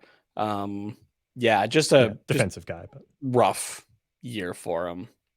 So just hurt in the preseason, and it was a long time and not really knowing what's going on either. And did they ever say what it was in the preseason? Because I don't think it was a hip thing, but I don't remember. I don't think they did, but okay. Yeah. And it was just suddenly, oh, he's back. And it's like, oh, okay. Yeah. Yeah. I don't know. Sweet. Like glad to have him back, but like, what the fuck happened? Yeah. So those are the couple things there. Now I guess let's get into the trade deadline talk. So we've already covered a couple of them on the last episode. There was the Henry Thrun deal to San Jose. I think that was it because Scott Harrington was a waiver pickup. So yeah, so all the trades that I have written here are the ones since the last since then episode. So since Wednesday. But besides these ones, there was just the why am I blanking on his name? I literally just said it. The Henry Thrun deal, right? Yeah, and then there was the Josiah Slavin minor league deal for Hunter Drew. So right. Yeah, and we talked about that one last time as well. So yeah, okay. So yeah, the couple. We'll start with the minor league deals because those really we can just breeze through them. Yeah. Ducks acquired forward Dylan Sakura from Chicago in exchange for Maxim Galod. Sakura. 14 goals, 32 points in 52 games in Rockford, and Maxim Galod's an ECHL guy. So that's it there. And then the Ducks also acquired defenseman Chase Prisky from Buffalo, 4 goals and 9 points in 42 games in Rochester, and giving up Austin Strand, who was up for a few NHL games this season. We talked about him a little bit, and he looked pretty decent there. But in the AHL, 8 points, in 46 games. So I have heard the name Chase Prisky somewhere. I don't know why, but it sounds very familiar. So I'm just pulling up his Elite Prospects page. NCAA player. He's been primarily in the AHL. He got a little bit of time with the Florida Panthers last season. Okay, so maybe from there. Yeah, 4 games, no points though. But in the AHL specifically, he hasn't been able to do a whole heck of a lot comparative, which, mind you, the NCAA to the AHL even is a leap. It's a difference. But this was a guy that was able to put up points as a defenseman back in college for I hope I'm saying this right, Quinnipiac University. With a season best here being his last year there at the university, putting up 39 points in 36 games as a defenseman. Wow. Damn, that's pretty good. And then he had the one really good year, or I guess 2 really good years with Charlotte, the Checkers in the AHL. The 1 year right after university in 1920, playing 52 games, putting up 31 points as a rookie defenseman in a pro league. That's pretty dang good. And along with another 4 points in 5 games with the Springfield Thunderbirds that season. Played a year for the Syracuse Crunch and kind of dipped off a little bit again there, only appearing in 15 games in the AHL, 7 points. So still half a point per game pace kind of thing, but not a lot there. And then last season with Charlotte, 31 points in 54 games. So, just 2 more games with still putting up the same amount of points as he did just 2 seasons ago, looking good. But this year in Rochester in the Buffalo system just wasn't happening for him points wise, at least. Only 9 points in 42 games there. So his offensive production has kind of taken a hit, we'll say. But he's been doing all right, I guess, especially as a 6th round pick in 2016, right? So it's just trying to get something. This is definitely a minor league move, though. Oh, so for sure. We've already talked about it a lot longer than I expected us Yeah. to be honest. So yeah. And Austin Strand too, just for everyone that doesn't remember, we just signed him as a free agent in the offseason. He was previously in the Kings system. He was undrafted. So like to just like sign a guy to a minor league deal and then end up trading him for another guy, like it's kind of whatever. So, if Chase Prisky ends up playing, more than the 3 or 4 games that Strand played for us, like it's kind of a win for us in a way. Yeah, exactly. So yeah, moving on to the bigger deals that happened up at the NHL level. First one of the day that happened on trade deadline day, and the first one, that is actually, probably worth actually talking about. No offense to any of these players, because obviously they've played more and will play more professional games than either of us will ever, but the ones that the common fan will care more about. The Ducks and the Penguins made a deal. The Ducks sending Dmitry Kulikov at 50% retained to Pittsburgh, and then in return getting a 2024 third-round pick, and as well Brock McGinn, a left winger, 29 years old, who has 2 more years left on his deal at 2.75 million AAV. And this season, in 60 games, Brock McGinn has 10 goals and 16 points, which is kind of just, par for the course for him. His career high, 30 points with the Carolina Hurricanes back in 17-18 in 80 games. Played 82 games and 26 points in 18-19, and then kind of hasn't played a full season really since then, whether it's due to injury or just being healthy scratched or whatever. But he hasn't done a whole lot, so he's a depth guy. Mm-hmm. But what are your thoughts here, Nate? So he was he was a healthy scratch for the game against Montreal on Friday there. Obviously wouldn't have been able to make it in time. Like it's just not realistic. So. Kulikov at 50% for the third round pick. Like I don't hate that. Yeah, just on its own, that's fine. Yeah. The thing that I'm not liking here, and it was to make the money work for Pittsburgh, yeah. For Pittsburgh, but at the same time is taking on Brock McGinn. It's one thing if, this player, say also has an expiring contract this year, or it's done next year, but there's still 2 years of this at $2.75 million. So Pat Verbeek has just made Ron Hextall's honestly questionable signing. And I do remember actually this signing happening, and Penguins fans kind of being like, oh, okay. Yeah. We're just taking on a questionable signing for longer than I would like to personally, especially considering, that the guys that we have to sign this offseason in Drysdale, Terry, and Zegras, to name kind of like the bigger ones. This is a guy as well that the Penguins had just sent down to the minors. So why we needed Brock McGinn, and I was talking to you about this, why we needed Brock McGinn at this not great contract in my eyes, when you could have had less term, better overall contract for what you're getting out of it for free in Kasperi Kapanen, which the Penguins had also just waived. What was that, last week and a half ago? Yeah. Who ended up going to St. Louis. Yeah. Yeah. So the Brock McGinn aspect is where I am a little puzzled, I guess, overall, especially like that being buried into the minors. Like, why did we have to take that on? Unless there's something I'm missing in terms of how the money worked for Pittsburgh. Otherwise, I didn't see the point in taking McGinn, and it just kind of handcuffs us a little bit unless we're able to do something with it. But I mean, how many teams are lining up for Brock McGinn at that dollar value? No, I think honestly, I think really the only thing we could end up doing with McGinn in the future is trading him at 50% retained as a depth forward to a contender.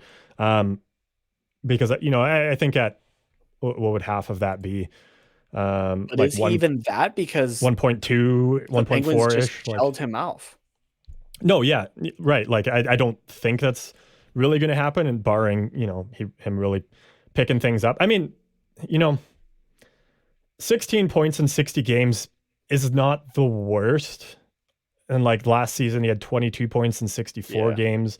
He's had 13 and 30. So like generally, like he's not. Is it $2.75 million worth though for the next 2 No, years? No. I'm not trying to justify that at all. But when sorry, that's just my question. I guess like is that worth taking on? So I think realistically, what a deal probably looked like was the Penguins were willing to give up like a fourth for Kulikov or something at 50% retained, because like a third round pick for Kulikov, that's pretty decent. Like that's I don't think 100%. He's a serviceable player. He has been 100% for the Ducks, especially. Yeah, and I think he's going to be great for Pittsburgh. Like I think that's probably the best trade that Pittsburgh's been able to make this deadline week. But I think it was more that, okay, like, well, actually, you know what? Yeah, so maybe like the Penguins were willing to give up the third if it's like, oh, can you take this not great contract as well, and we'll make it a third if that's what you really want for Kulikov. And like,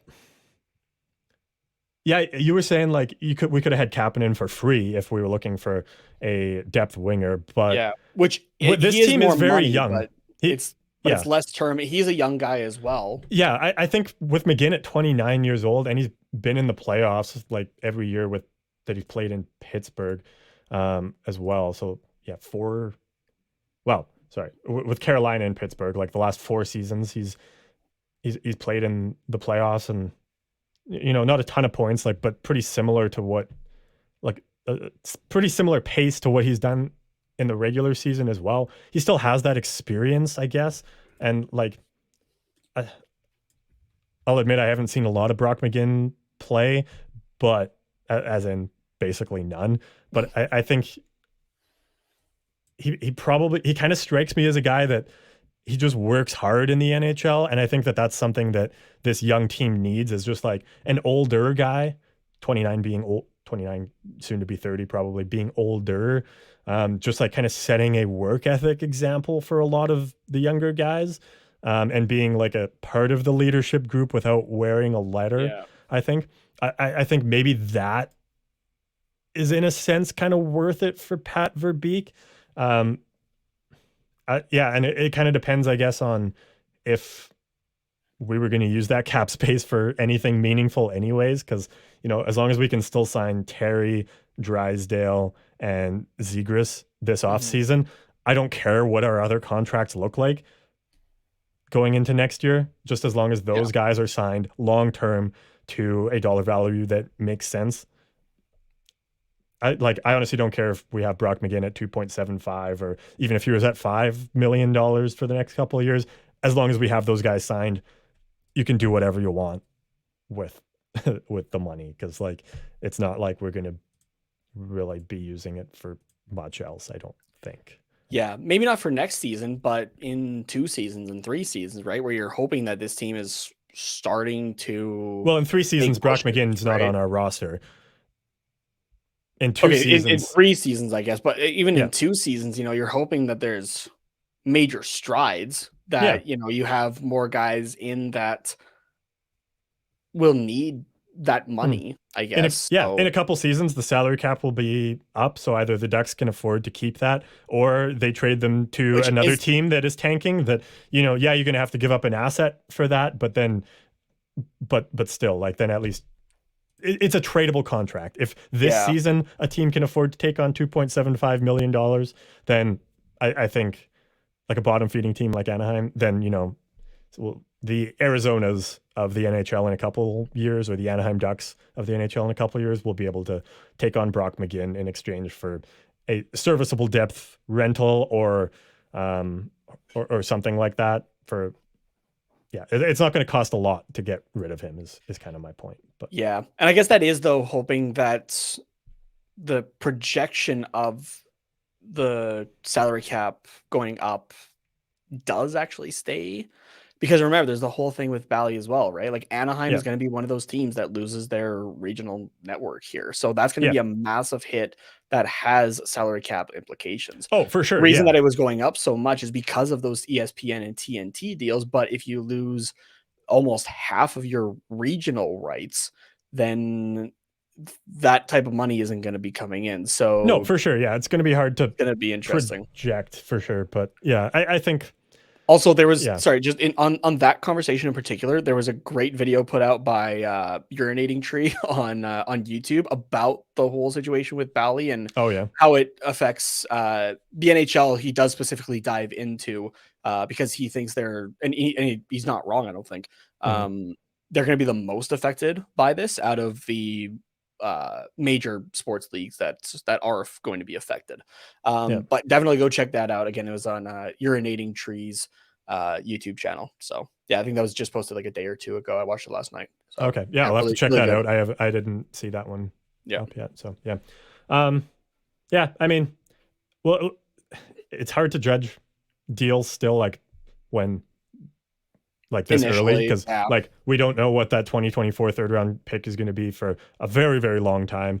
We don't know how Brock McGinn's going to do. And then obviously we don't really care about how Kulikov does with the Penguins because it doesn't directly affect us. But yeah. So, you know, it's going to be hard to tell, but it's definitely not the best deal that I've ever seen, but it's sure better than just, you know, losing Kulikov for nothing. Like we still got something out of the deal. So it's, Can I say it's better deal than the next one we're about to talk about? I think that's fair. I think that's fair to say. Yeah.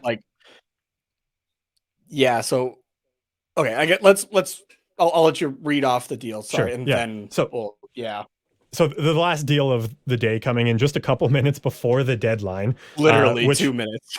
Yeah. So which also kind of maybe provides some context for this deal as well. The Ducks traded John Klingberg at 50% retained. Absolutely no surprise there to the Minnesota Wild. And in exchange, they got the third or fourth coming of Andre Schuster, defenseman, 32 years old. If you're like, what? I feel like that name's familiar. Yeah, he's played in Anaheim a lot in his career, so he's back. 2 goals, 12 points in 39 games for the Iowa Wild. He's on an expiring deal worth $750,000, so league min. You know, whether we re-sign him or not, or even if he plays for the Ducks, it doesn't really matter. Yep. Third time with the Ducks, by the way. Third time? Okay. Yeah. We also got Nikita Nestorenko, a left and right winger, 21 years old, an unsigned 2019 6th round pick by the Minnesota Wild. Wasn't going to sign with them. Similar situation to Henry Thrun. So just kind of, you know, sending him somewhere that he's going to want to re-sign, and the Wild getting something for his rights. 11 goals, 31 points in 34 games with Boston College for Nestorenko. And in addition to those 2 pieces, we got a 4th round pick in 2025. So we were talking way before the deadline, like months ago. Is John Klingberg even worth like a 3rd round pick now? Is he even worth a 4th round pick? So like, and he's picked it up now. And I think the Wild kind of are in desperate need of a power play specialist defenseman. They don't really have that. Addison's been okay this year, but he's still young, occasionally being healthy scratched as well. So, I mean, but he's been healthy scratched for a lack of a defensive game for a defenseman. So I don't know how John Klingberg's going to fix that problem, but that's for them to decide. But honestly, just providing offensive support, if I'm being quite honest with you. Addison or Klingberg? Klingberg, sorry. Yeah. His first game with the Wild was against the Calgary Flames last night on Saturday. That makes sense why Addison was scratched. Yeah. Didn't put up any points, but was on the ice for all 3 goals in the Wild's 3-0 win over the Calgary Flames. Pretty impressive, honestly. Playing just under 20 minutes. Okay. It's pretty honestly impressive that a team iced John Klingberg this season and still managed to get a shutout. Yeah. Let me see if I can find this tweet here, because there was somebody I was talking to. Just a very quick reply back and forth. Yeah. Yeah, here we go from Alex Micheletti on Twitter there, who had originally he had quote tweeted his initial tweet saying, "I can't wait to watch John Klingberg tonight and see how he can help the Wild add some offense to the back line and be a power play weapon." And then, so he had tweeted this out when Klingberg originally had his first assist for the Wild, but then just more review on it just showed that there was like a double tip in front, so Klingberg didn't get the assist on it. Okay.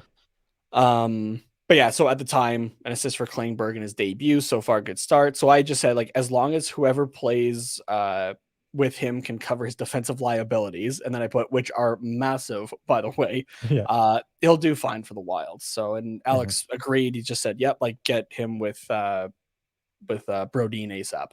So, yeah, right now the Minnesota defense is Spurgeon, Dumba, Klingberg, Middleton, Goligoski, Merrill, and Addison as the 7 that are currently on their roster.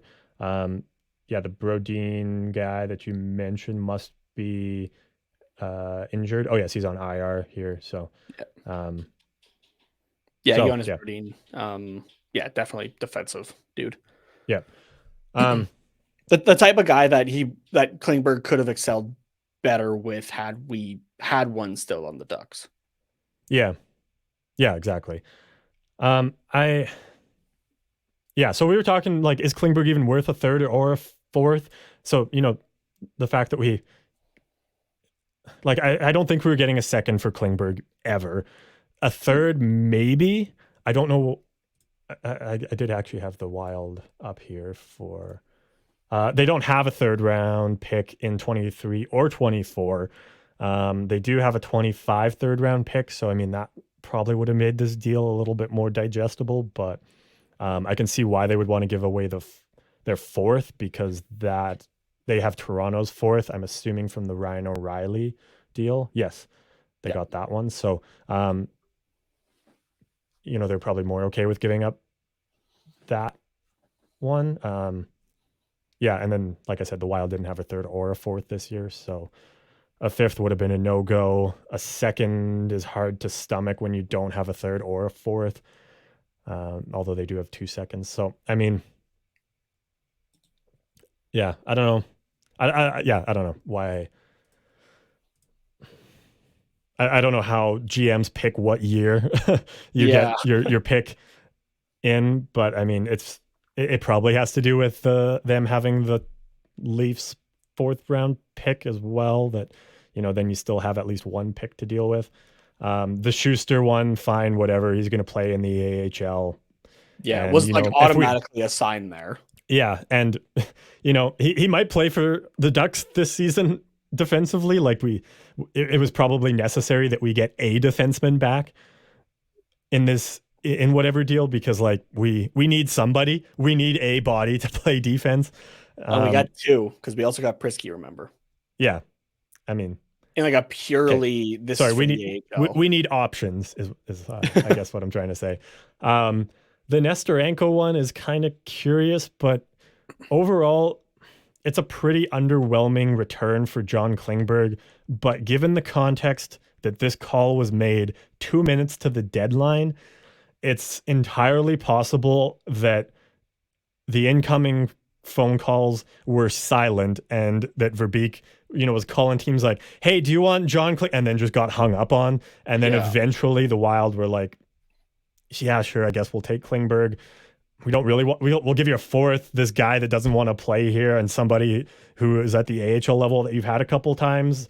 But beyond that, we're really willing to give up much more." And Verbeek said, "It's better than nothing." I think that's probably the case, but, at the same time, I find it hard to believe that nobody else was willing to give up something better. Yeah. So, okay, we'll stay on that topic for a second, because I do have some notes here as well about Nestorenko, which is kind of the piece out of all of this, I guess, to me. Oh, for sure. Yeah.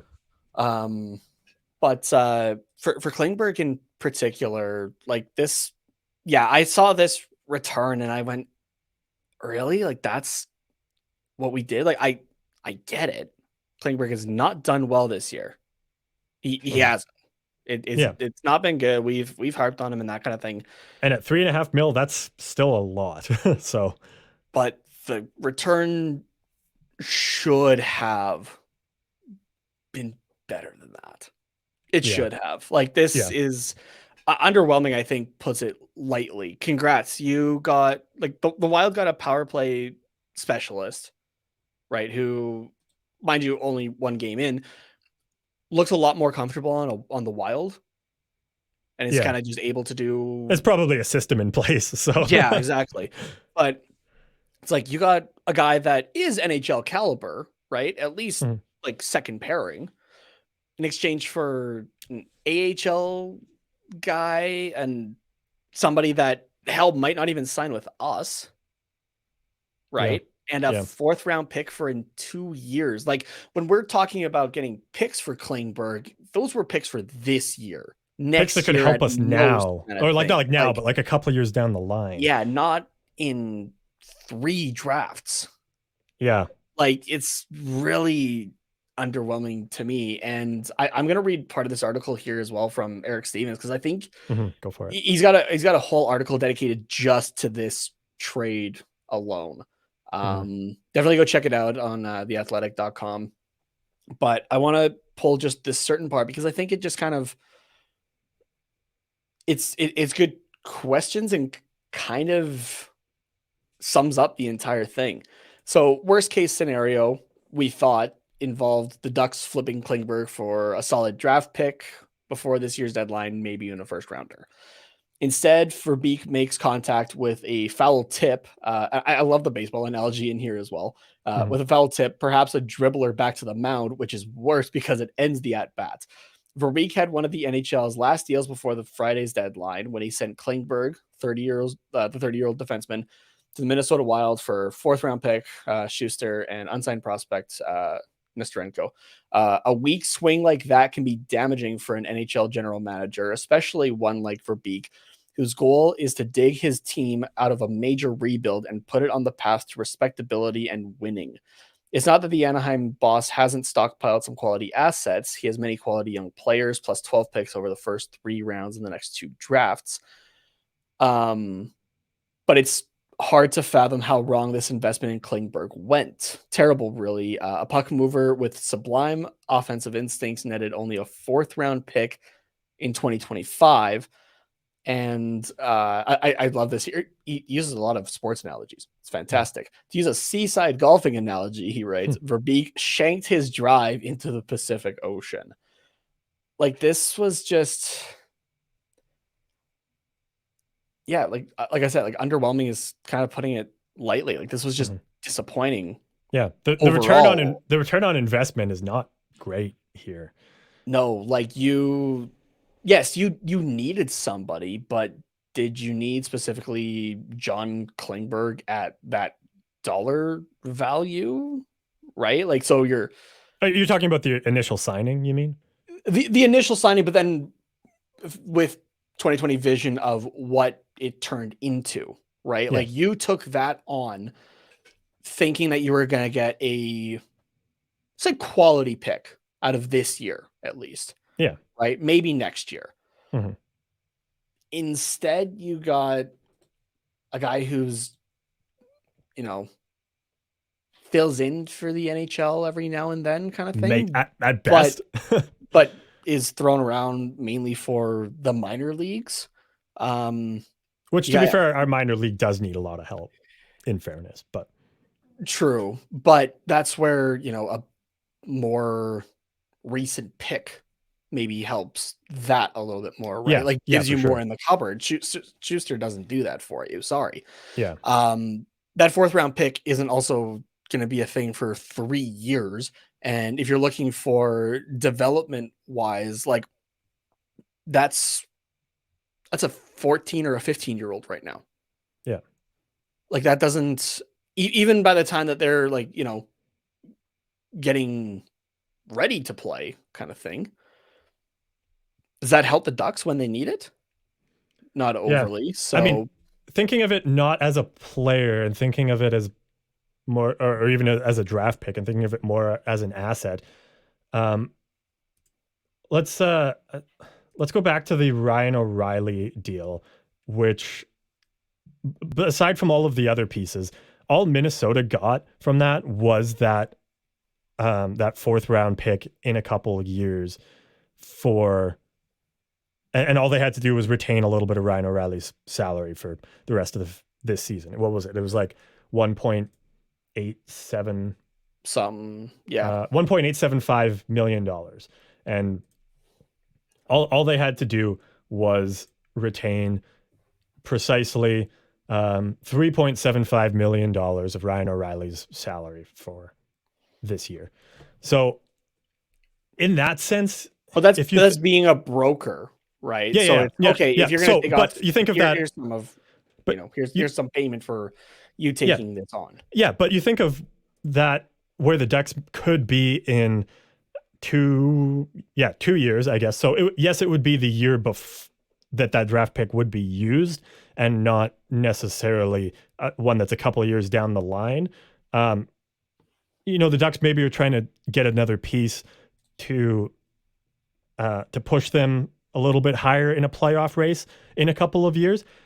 All they have to do is give up that 4th round pick that they got for Klingberg. They don't lose any other assets. They don't lose any prospects. They just have to give up that 4th round pick so that somebody else can take on half of a large salary so that they can get a player, say what Ryan O'Reilly is, a 3rd line center on the Toronto Maple Leafs for $1.875 million. Like that's. I personally think that Minnesota, kind of comparing, Minnesota being part of a 3-way deal, and then looking at what this is, the Minnesota being part of the Ryan O'Reilly trade, that's a better return for them than what the Ducks got. No, sorry. I don't. Maybe I wasn't clear. I was saying that the Ducks can use that 4th round pick in order to get somebody else like later down the line when they're actually competitive and know like what they could need on their team like right now. So it's looking way into the future, and that's something that Pat Verbeek gets paid millions of dollars to do, whereas me and you and other armchair GMs they're just like, this is useless. This is 3 years down the road. I don't give a shit what happened. Like you look at the way most people play franchise mode on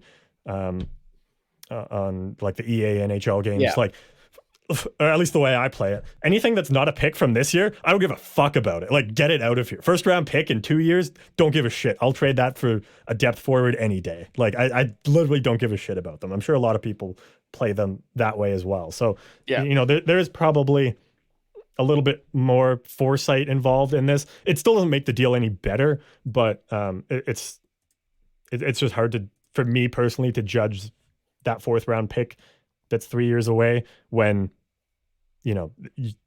I don't ever really think about that kind of stuff. So I guess we'll see. But I guess I just kind of look at it like, yes, the rebuild isn't going to just be overnight for Anaheim. There's no way. This is going to take a few years, right? Up until like at least 2025, right?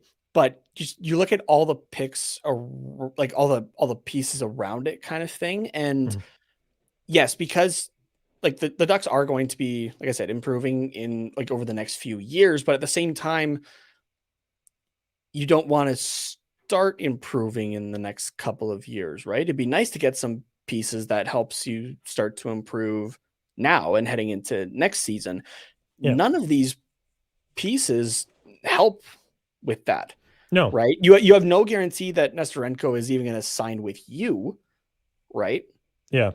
I would imagine that there's some conversation that goes on before that, but you never know. So we'll see. Yeah, you never know. But, you get the signing rights to a player that might not even be for you. So, I'm looking at worst case scenario. So that's nothing. Remove that piece. So you got a AHL guy and a 4th round pick in 3 years for a power play specialist that you're retaining $3.5 million on for you to go make a playoff push. I don't know about you. That doesn't seem that is very lopsided to the Wild, in my opinion. I agree 100%. This is not like I'm just trying to like come up with other ways of maybe justifying this and just to try and get into Pat Verbeek's head. I agree. This is 100% an underwhelming deal. Yeah. But we obviously, asset wise, money aside, it cost us nothing to get John Klingberg. If you want to add money into it, it cost us just shy of $3.5 million in actual cash because we don't have to pay his salary, his full salary for the rest of the year. But for the sake of ease, $3.5 million. We paid $3.5 million for a 4th round pick, and potentially a couple other pieces. We'll see what happens with Schuster and Nestorenko, I guess. But so you totally remove John Klingberg from the situation. It's you can kind of see that. It's like, okay, sure, whatever. You paid a lot of money for a draft pick, basically. Sure, okay. But I think just the fact that there was high expectations on John Klingberg when we did sign him on what we could get as a return, because it's always been about the return for John Klingberg at the deadline. Literally since the second that contract was signed and made public, that's what people have been talking about. And I think just because the expectations were so high, that's why this deal is so underwhelming. You look at it in a vacuum of this season, realistically, this is probably what it's worth. I mean, yeah, it still would have been nice to see more, and I'm surprised that we didn't see him move earlier, but obviously people weren't biting on John Klingberg, and this was obviously the best deal that we got. But so I don't know. I say it's better than nothing, and I texted you as well before this deal had happened on my lunch break that day. But if John Klingberg isn't moved at the deadline, like if he's still an Anaheim Duck after the deadline, this is a failed trade deadline for Pat Verbeek. That was his one job. Yeah. And if he doesn't do that, what were you doing? Like that's literally all you had to do was just trade John Klingberg. But so the fact that he did that, I mean, like, yes, he got something. It's a small win, but it's a win in my books. So, but I mean, unless you were keeping around talking to him, okay, do you want to try this one more time again next year? It was rough for you. Obviously, it was rough for us just in a bunch of facets. Mm-hmm. Like, do you want to try this one more time? See what we can do next year instead. Yeah. Right. I mean, or do you just want to try the market, then kind of go for it kind of thing? But even us thinking okay, you could still probably get a 3rd or a 4th round pick for him. Right. I was talking this year. Yeah. Not in me too. 3 years or in 2 years. Right. Mm-hmm. And like I said, the Wild didn't have one for they didn't have a 3rd and a 4th round pick for this year. They also but you know what? Hey, if you don't want to, yes, you want to get something for the prospect that's not going to sign with you. I get that. We just did that with Henry Thrun, but at the same time, it's okay. Well, if you're wanting to make a push, maybe you need Schuster for the playoffs, right? Because who knows how many defensemen you might run through. The Minnesota Wild have a lot of defensemen. So they have a lot of good defensemen. So okay, yeah, fair enough. But but it's I don't know. I'm just the whole thing is just this wasn't a it's a return. I get that. It's something, but I don't know. Was it worth the entire season of Klingberg? Was it worth the entire season of what the team kind of gone through? Is it worth our mental health to watch John Klingberg for 60 some games? Was it worth it? This back? Was it worth it for John Gibson to be constantly on his own, or Anthony Stolarz or Lucas Dostal, right? To be left on their own because John Klingberg's fucking about. Yeah. Right? Klingberg was the worst plus minus on the team, which isn't a stat that I normally go into because it is a bogus stat, but it's more like when it's really bad or really good, that's when he starts taking note of it. And Klingberg was really like he was the worst on a very bad team. Yeah. Like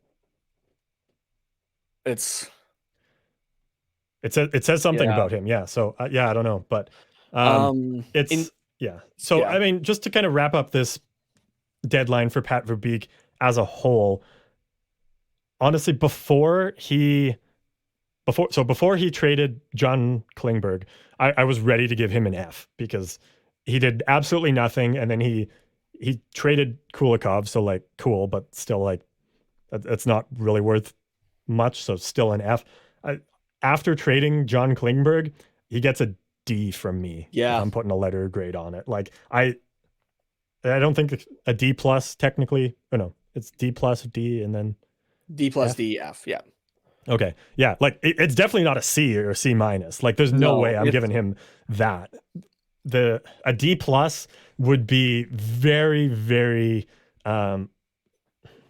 generous, I guess. And it would, I would have to, adjust that like in the future, like probably after the draft, if any of these pieces move in a part of a bigger deal. So with hindsight, I could maybe give him a D plus, but as we stand right now, it's just a D.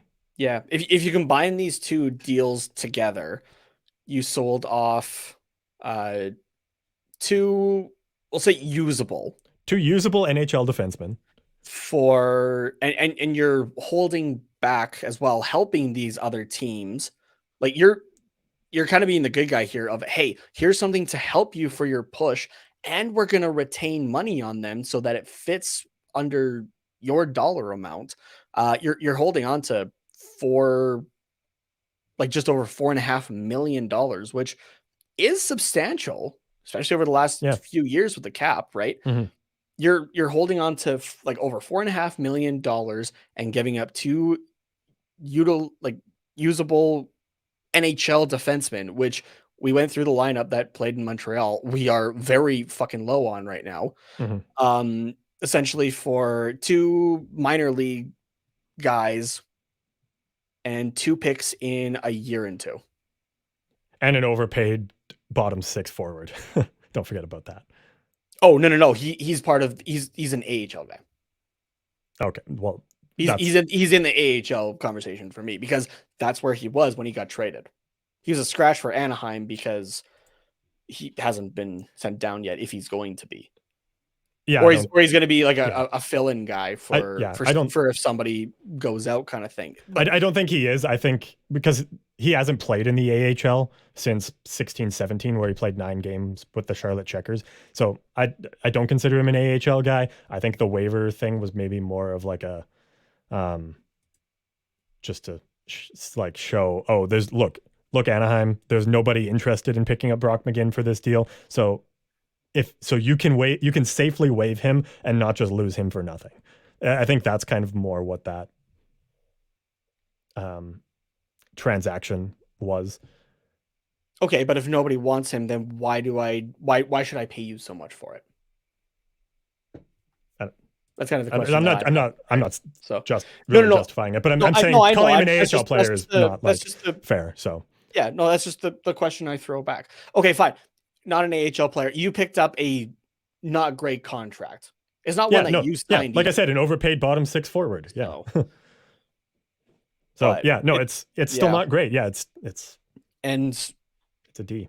We're not the only ones feeling that as well. I did put out a poll on the TQR Twitter account in the first intermission of the game on Friday.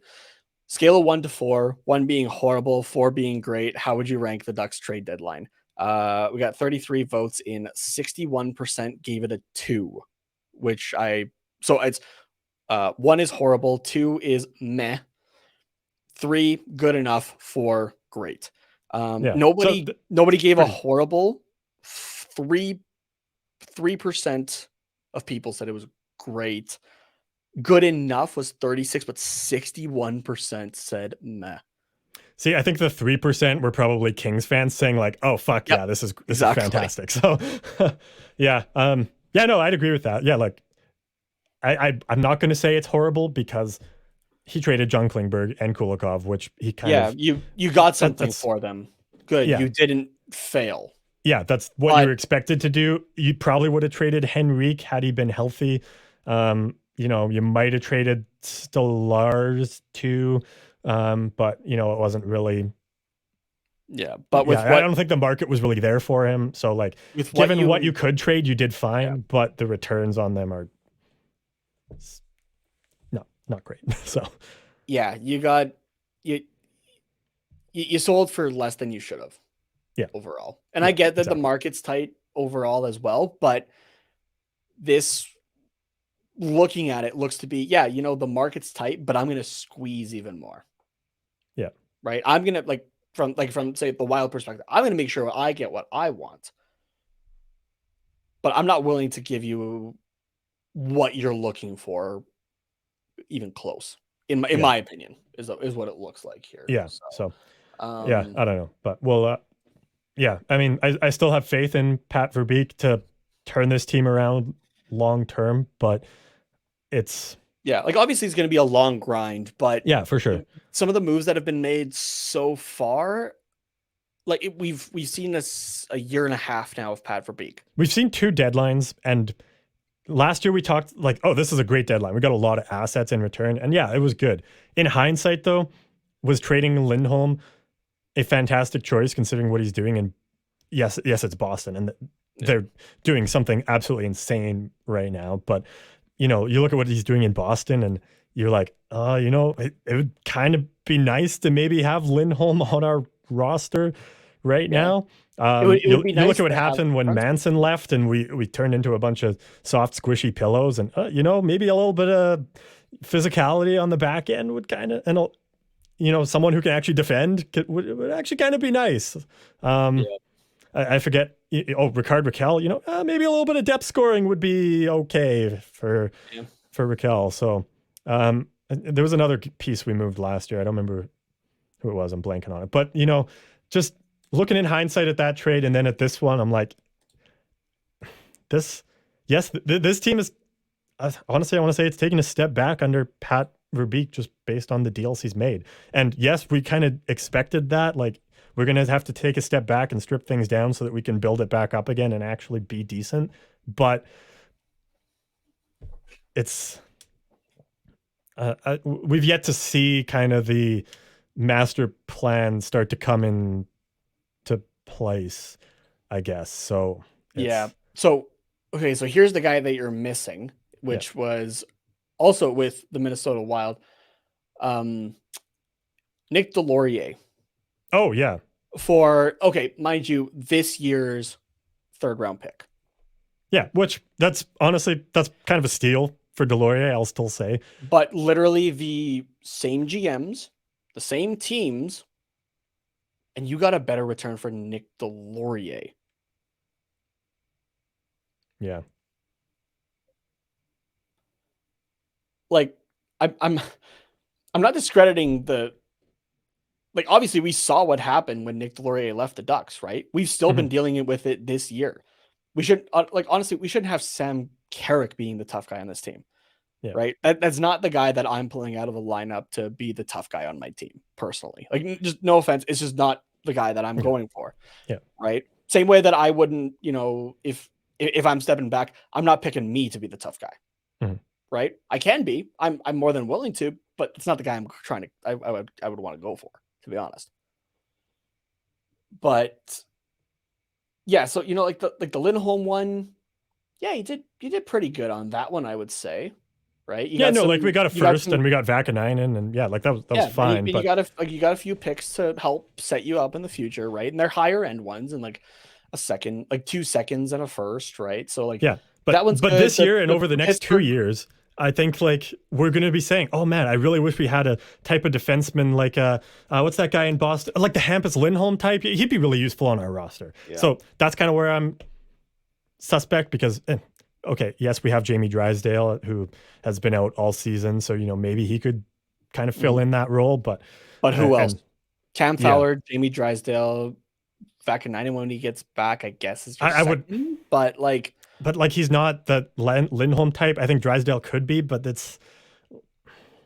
I don't know. Like it's Like again, I get that it's going to be a long road. I get that, but heading into next season, right now, I think, and this is assuming as well that this guy's going to get re-signed. Your top 4 right now, heading into the season opener next year: Cam Fowler, Jamie Drysdale, Earl Vakanainen, and Kevin Shattenkirk. Is that like, assuming that all the guys this year as well were healthy? Mm-hmm. Is that improvement? Yeah, I mean, we'll see what happens in free agency, but yeah, right. And I mean, we do have a lot of defensemen in the system that might be ready for the jump up, but as it stands right now, like we've got some work to do in the offseason if we're gonna, be worth watching. Yeah. So yeah. Okay, you know what? You brought up free agency. Let's take a look at who. Yeah, I think this is pretty long, so I don't know if we want to dive into that now or if we want to. Oh, it doesn't have to. It doesn't have to be long. I'm just gonna. No, I mean like the episode is already getting pretty long. Yeah. No, sorry. I just meant like I'm just gonna bring up just a couple names here, kind of thing. So John Klingberg is at the top of the list right now. Makes sense. Matt Dumba, Eric Johnson, Dmitry Orlov, Shane Gostisbehere. That's your top 5 considered right now. Okay. I mean, yeah, you could try, but you've already done the experiment with Klingberg, so get that out of there. Orlov's, he's gonna be 32. You're not looking anything long term with him, so I guess you can kind of get him as like a fill-in for a while if you want to try. Gostisbehere's been kind of up and down, I'll say, off of recollection. Eric Johnson's going to be 35. Like you're trying to set up for the future, right? Mm-hmm. So that's maybe pushing it a little too much. Like, so out of those guys, Dumba, I guess, but does he want to come here? Is the question, right? Like, yeah, the living and all that is great kind of thing, right? But the team obviously matters and what situation you're going to be in. Mm-hmm. Is that something that you want to put your UFA years into? So, yeah. So it's going to be interesting to say the least. But yeah. If anyone else has some thoughts on the trade deadline, love to hear them. I would imagine there's nothing that's too much of a hot take. But feel free to send them our way at Quack Report Pod or DM us, tweet at us, comment on these videos, whatever works for you. So, moving on to another bit of news here.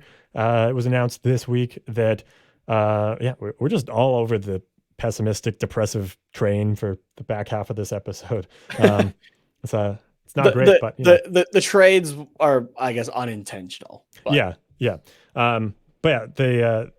The Ducks and assistant coach Mike Stothers announced this week that Stothers was diagnosed with stage 3 melanoma of the lymph node after getting a lump in his groin checked out, and they determined that it was cancerous. So, obviously, horrifying situation, and all that for Stothers and his family.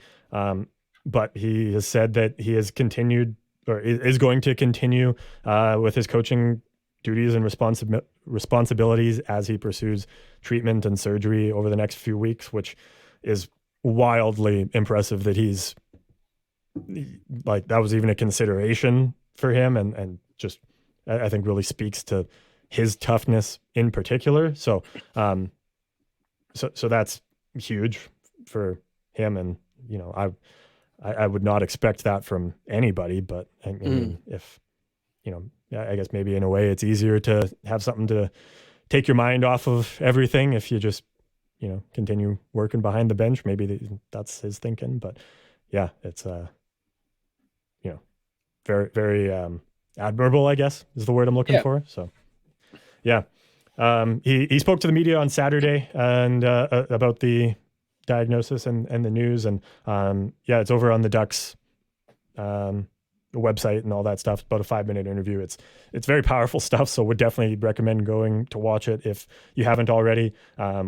Nate has a clip queued up here for kind of the end of the interview that I think is really great. So here's at least part of what Stothers had to say. Yeah. So, sorry, just I guess before we get to that part, though, he did lead it with saying just, he wants, or I'll just read the quote here. Sorry. Mhm. It's a quote. I want to thank all my friends, family, and the Ducks organization led by owners Henry and Susan Samueli for their incredible support during this difficult period. And yeah, I think this was a big part that a lot of people took out of this here. Mhm. So yeah, we'll listen here to Mike here for a second. Oh, I don't have any sound. Oh, okay, my bad. Let's try that again. Window. Nope. Oh, it's because I wanted tab, not window. Yeah. That's my bad. All There we good. go. All good. Here we go. We'll rewind it a split second. All right, here's Mike Stothers here. Oh, gotta add it to the stream. Oh my god. What a mess. I am messing up today. I am messing up today. We were almost prepared. Yep. If you're not feeling right, make sure you get yourself checked. And if you don't like the answer you get, there's nothing wrong with getting a second opinion, you know. And I told the players, I said, nobody knows your body better than you do. You know, obviously doctors and whatnot are very educated in the fields that they're in. But again, if you're not feeling good, or again, something concerns you, don't wait. You know, the mentality of the hockey world is we play through anything and we're invincible. Nothing can happen to us. Well, it's true, but unfortunately, it does happen to us. So, in going forward, you know what? I think the message has to get out to everybody in this room, everybody out there, that your health is first and foremost. And a lot can be done if you get to these things early. And I'm hopeful that's where we are with this one. Like anything else,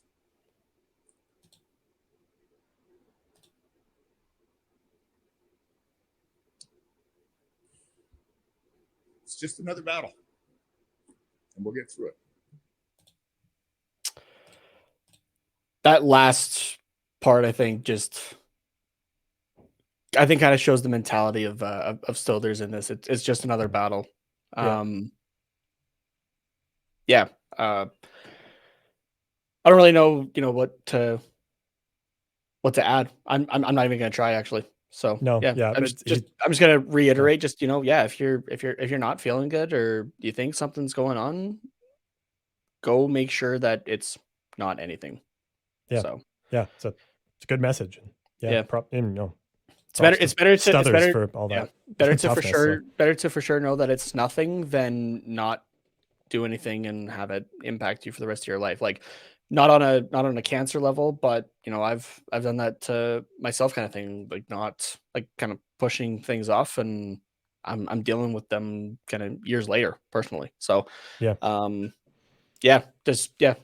care of yourself, people, whether that's and I'm just gonna say as well, that's not just to physical health, mental health as well.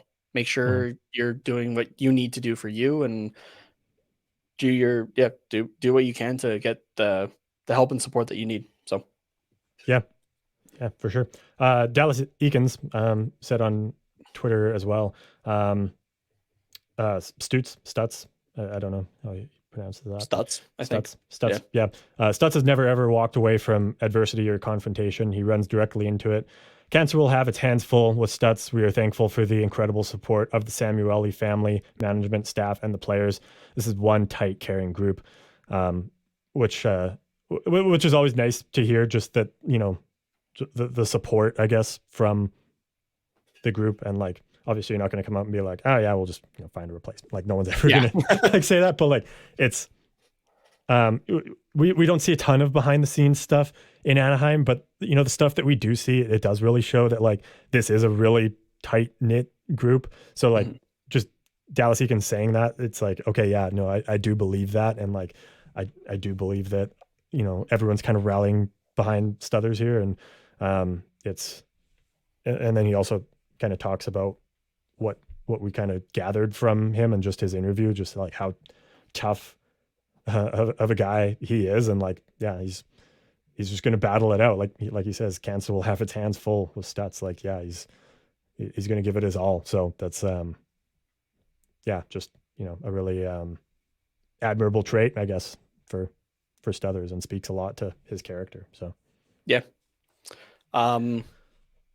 Obviously we, wish Mike, his family and friends and the entire Ducks organization and whatnot the best in this trying time. And hoping for the best. And Stothers has got this. I believe in him. Oh yeah, for sure. Yep, I do believe so. Yeah, just kind of once again, props to Stothers and for his battle, his upcoming battle, I guess, and just taking on Cancer and getting ready to make it his bitch is this week's a big energy move. There you go. So, yeah, moving right along to end this episode on a bit of a higher note, potentially, I guess, depending on how we feel about these games that are coming up here. We got a couple games to talk about that will happen later this week. Tuesday against Seattle at 7 p.m. Pacific time. We will be on the road for that one. And then, as we alluded to as well earlier, we will face Vancouver on the road on Wednesday at 7 p.m. Pacific time. Don't forget, we'll be doing a watch along for that one over on the THPN YouTube channel. But case of the back-to-backs here to start off the week for the Ducks. We have played Seattle. Yeah. So, October 12th, which is the home opener for the Ducks. The Ducks winning 5-4 in overtime in that game. And then we haven't played them since November 27th, where the Kraken took the game 5-4, but in regulation. Yeah. Yeah. So we've got this one against the Kraken coming up. And then we, closer to the end of the season, like end of March, early April, we'll play them again. But March 30th will be the last game between these two. Okay. So yeah, I mean, given the history for this one, I am just gonna. Well, actually, we usually start with you. 5-4 for who? 5-4 for who? Yeah, I was gonna say that, but I think I'll have a different prediction here. So yeah, you start here. Let's bring up our spreadsheet here, which neither one of us got the Montreal game. But do you have a prediction for this one? This one I'm gonna have to give to Seattle. I'm gonna go 4-2 for this one. Oh, so you're not going 5-4. Okay. Yeah. Actually, you know what? I'll keep the 1 goal different. I'm gonna go 4-3 though. This is a Seattle team that has gone 6-3-1 in their last 10.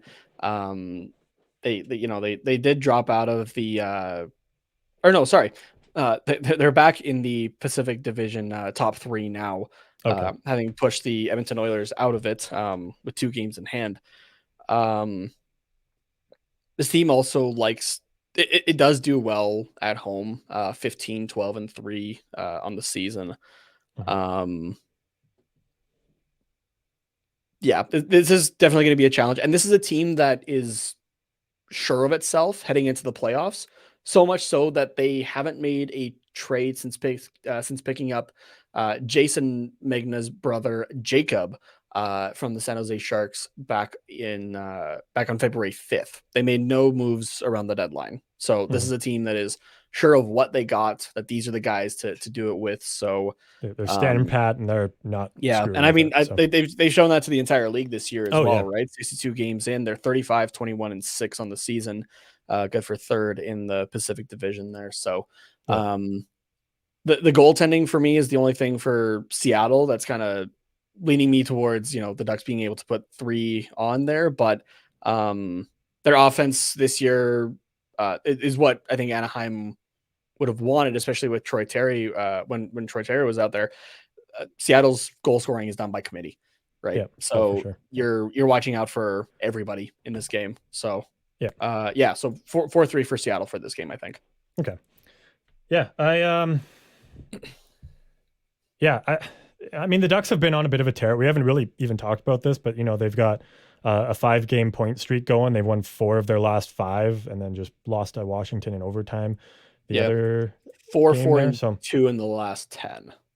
Yeah. So, I mean, I'd like to kind of say, oh, the Ducks, are maybe starting to gel as a team a little bit. Lots of guys with a lot to prove on a stripped down roster. But um, I don't know. I think maybe our luck has to run out sometime. So, yeah, just the way Seattle's been rolling and how depleted our defense is, I don't see it having good luck against a deep team like Seattle, like you said, where they score by committee.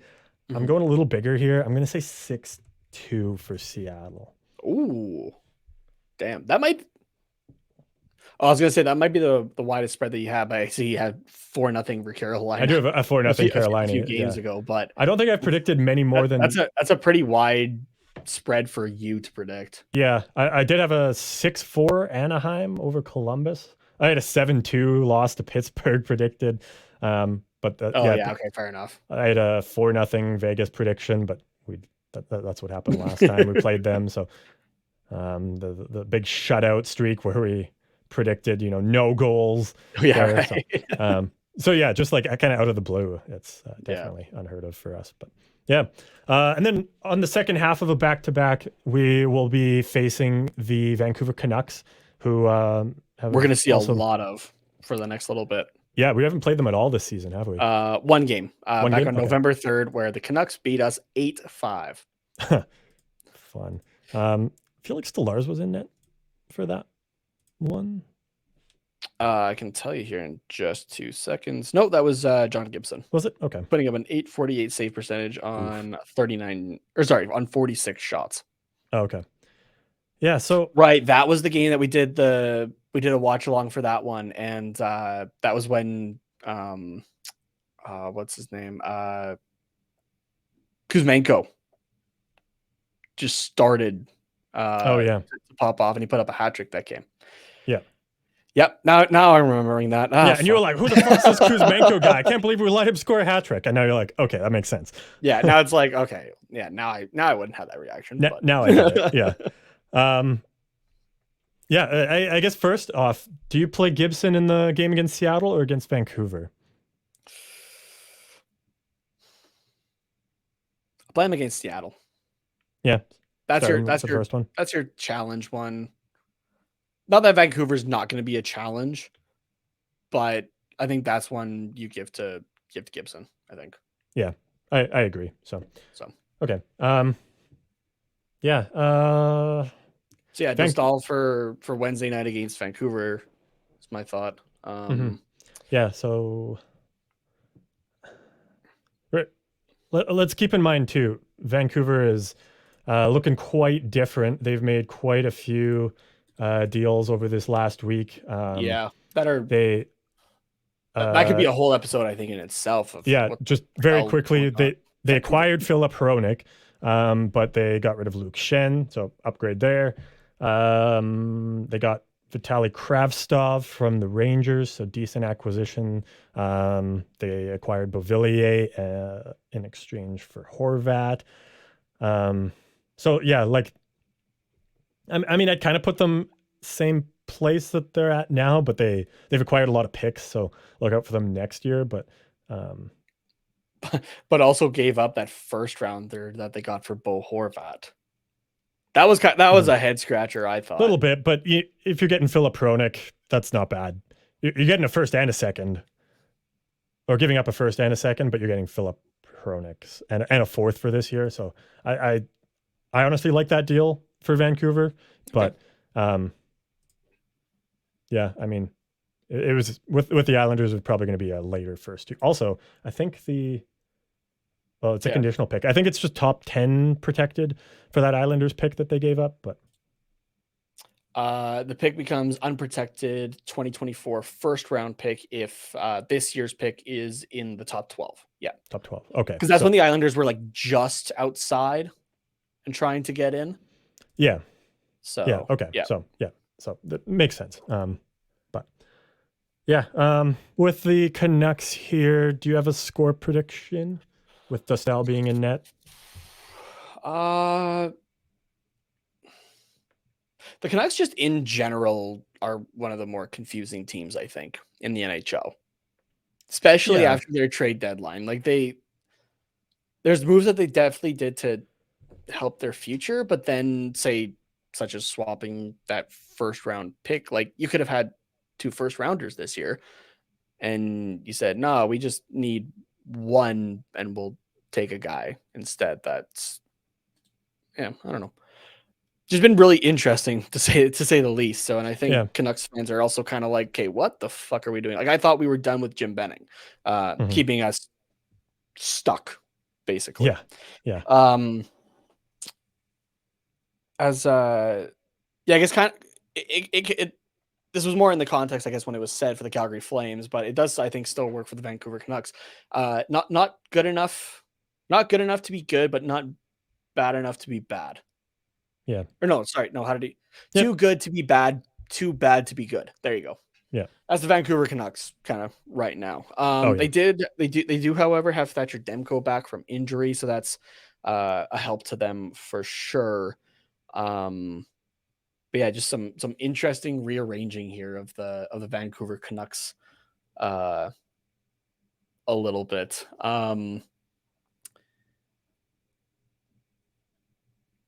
This one, as much as they're on the second half of a back-to-back,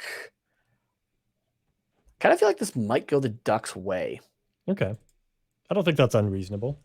I don't have like a specific reason why. Just a hunch. Yeah. It's more looking at Vancouver and just going like, what the fuck?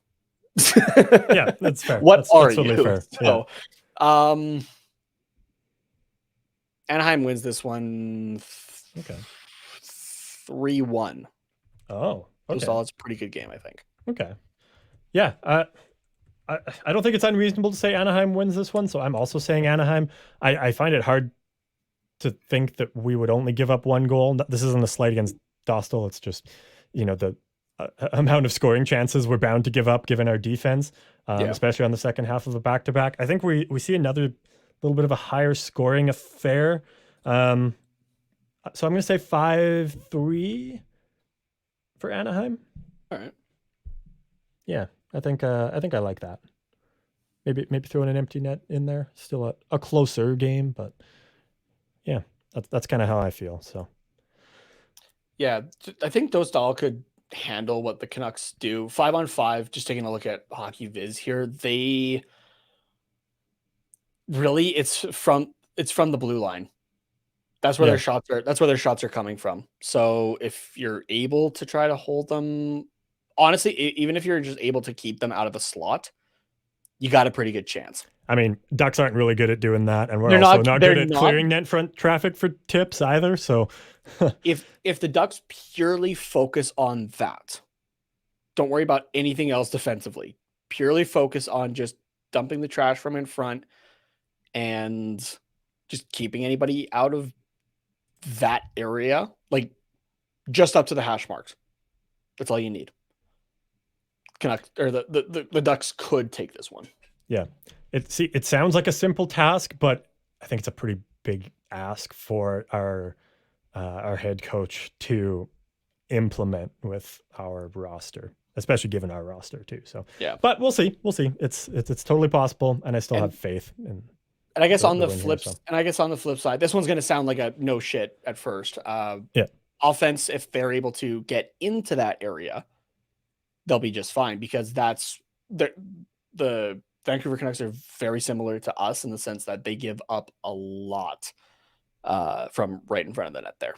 So specifically, like at the hash mark area, that's where they give up a lot of chances. So yeah, makes sense. So okay, well, that takes care of everything on our outline. Once again, we'll be doing a watch along on Wednesday, and if anyone's going to be in Calgary for the game on Friday, we will be. Yeah, we'll be there. So hit us up, and we can potentially meet up. That'd be lots of fun. Yeah. So yeah, Nate, if people want to message you up to share in their disappointment of the trade deadline, where can they do that at? You can do that with me on Twitter at Tatenomas, TATENHOMAS. Yeah, and you can do the same thing over here. We can maybe try and come up with reasons that make sense try to make sense of these trades over. I don't know. Yeah, if that's even possible. I did my best, but it still didn't even convince me. But you can message me at Carter_Potts, POTTS_97. And we are on Twitter at Quack Report Pod. Same on Instagram and on YouTube. The network is at HockeyPodNet or at THPN on YouTube. Thank you guys very much for listening, and go Ducks go.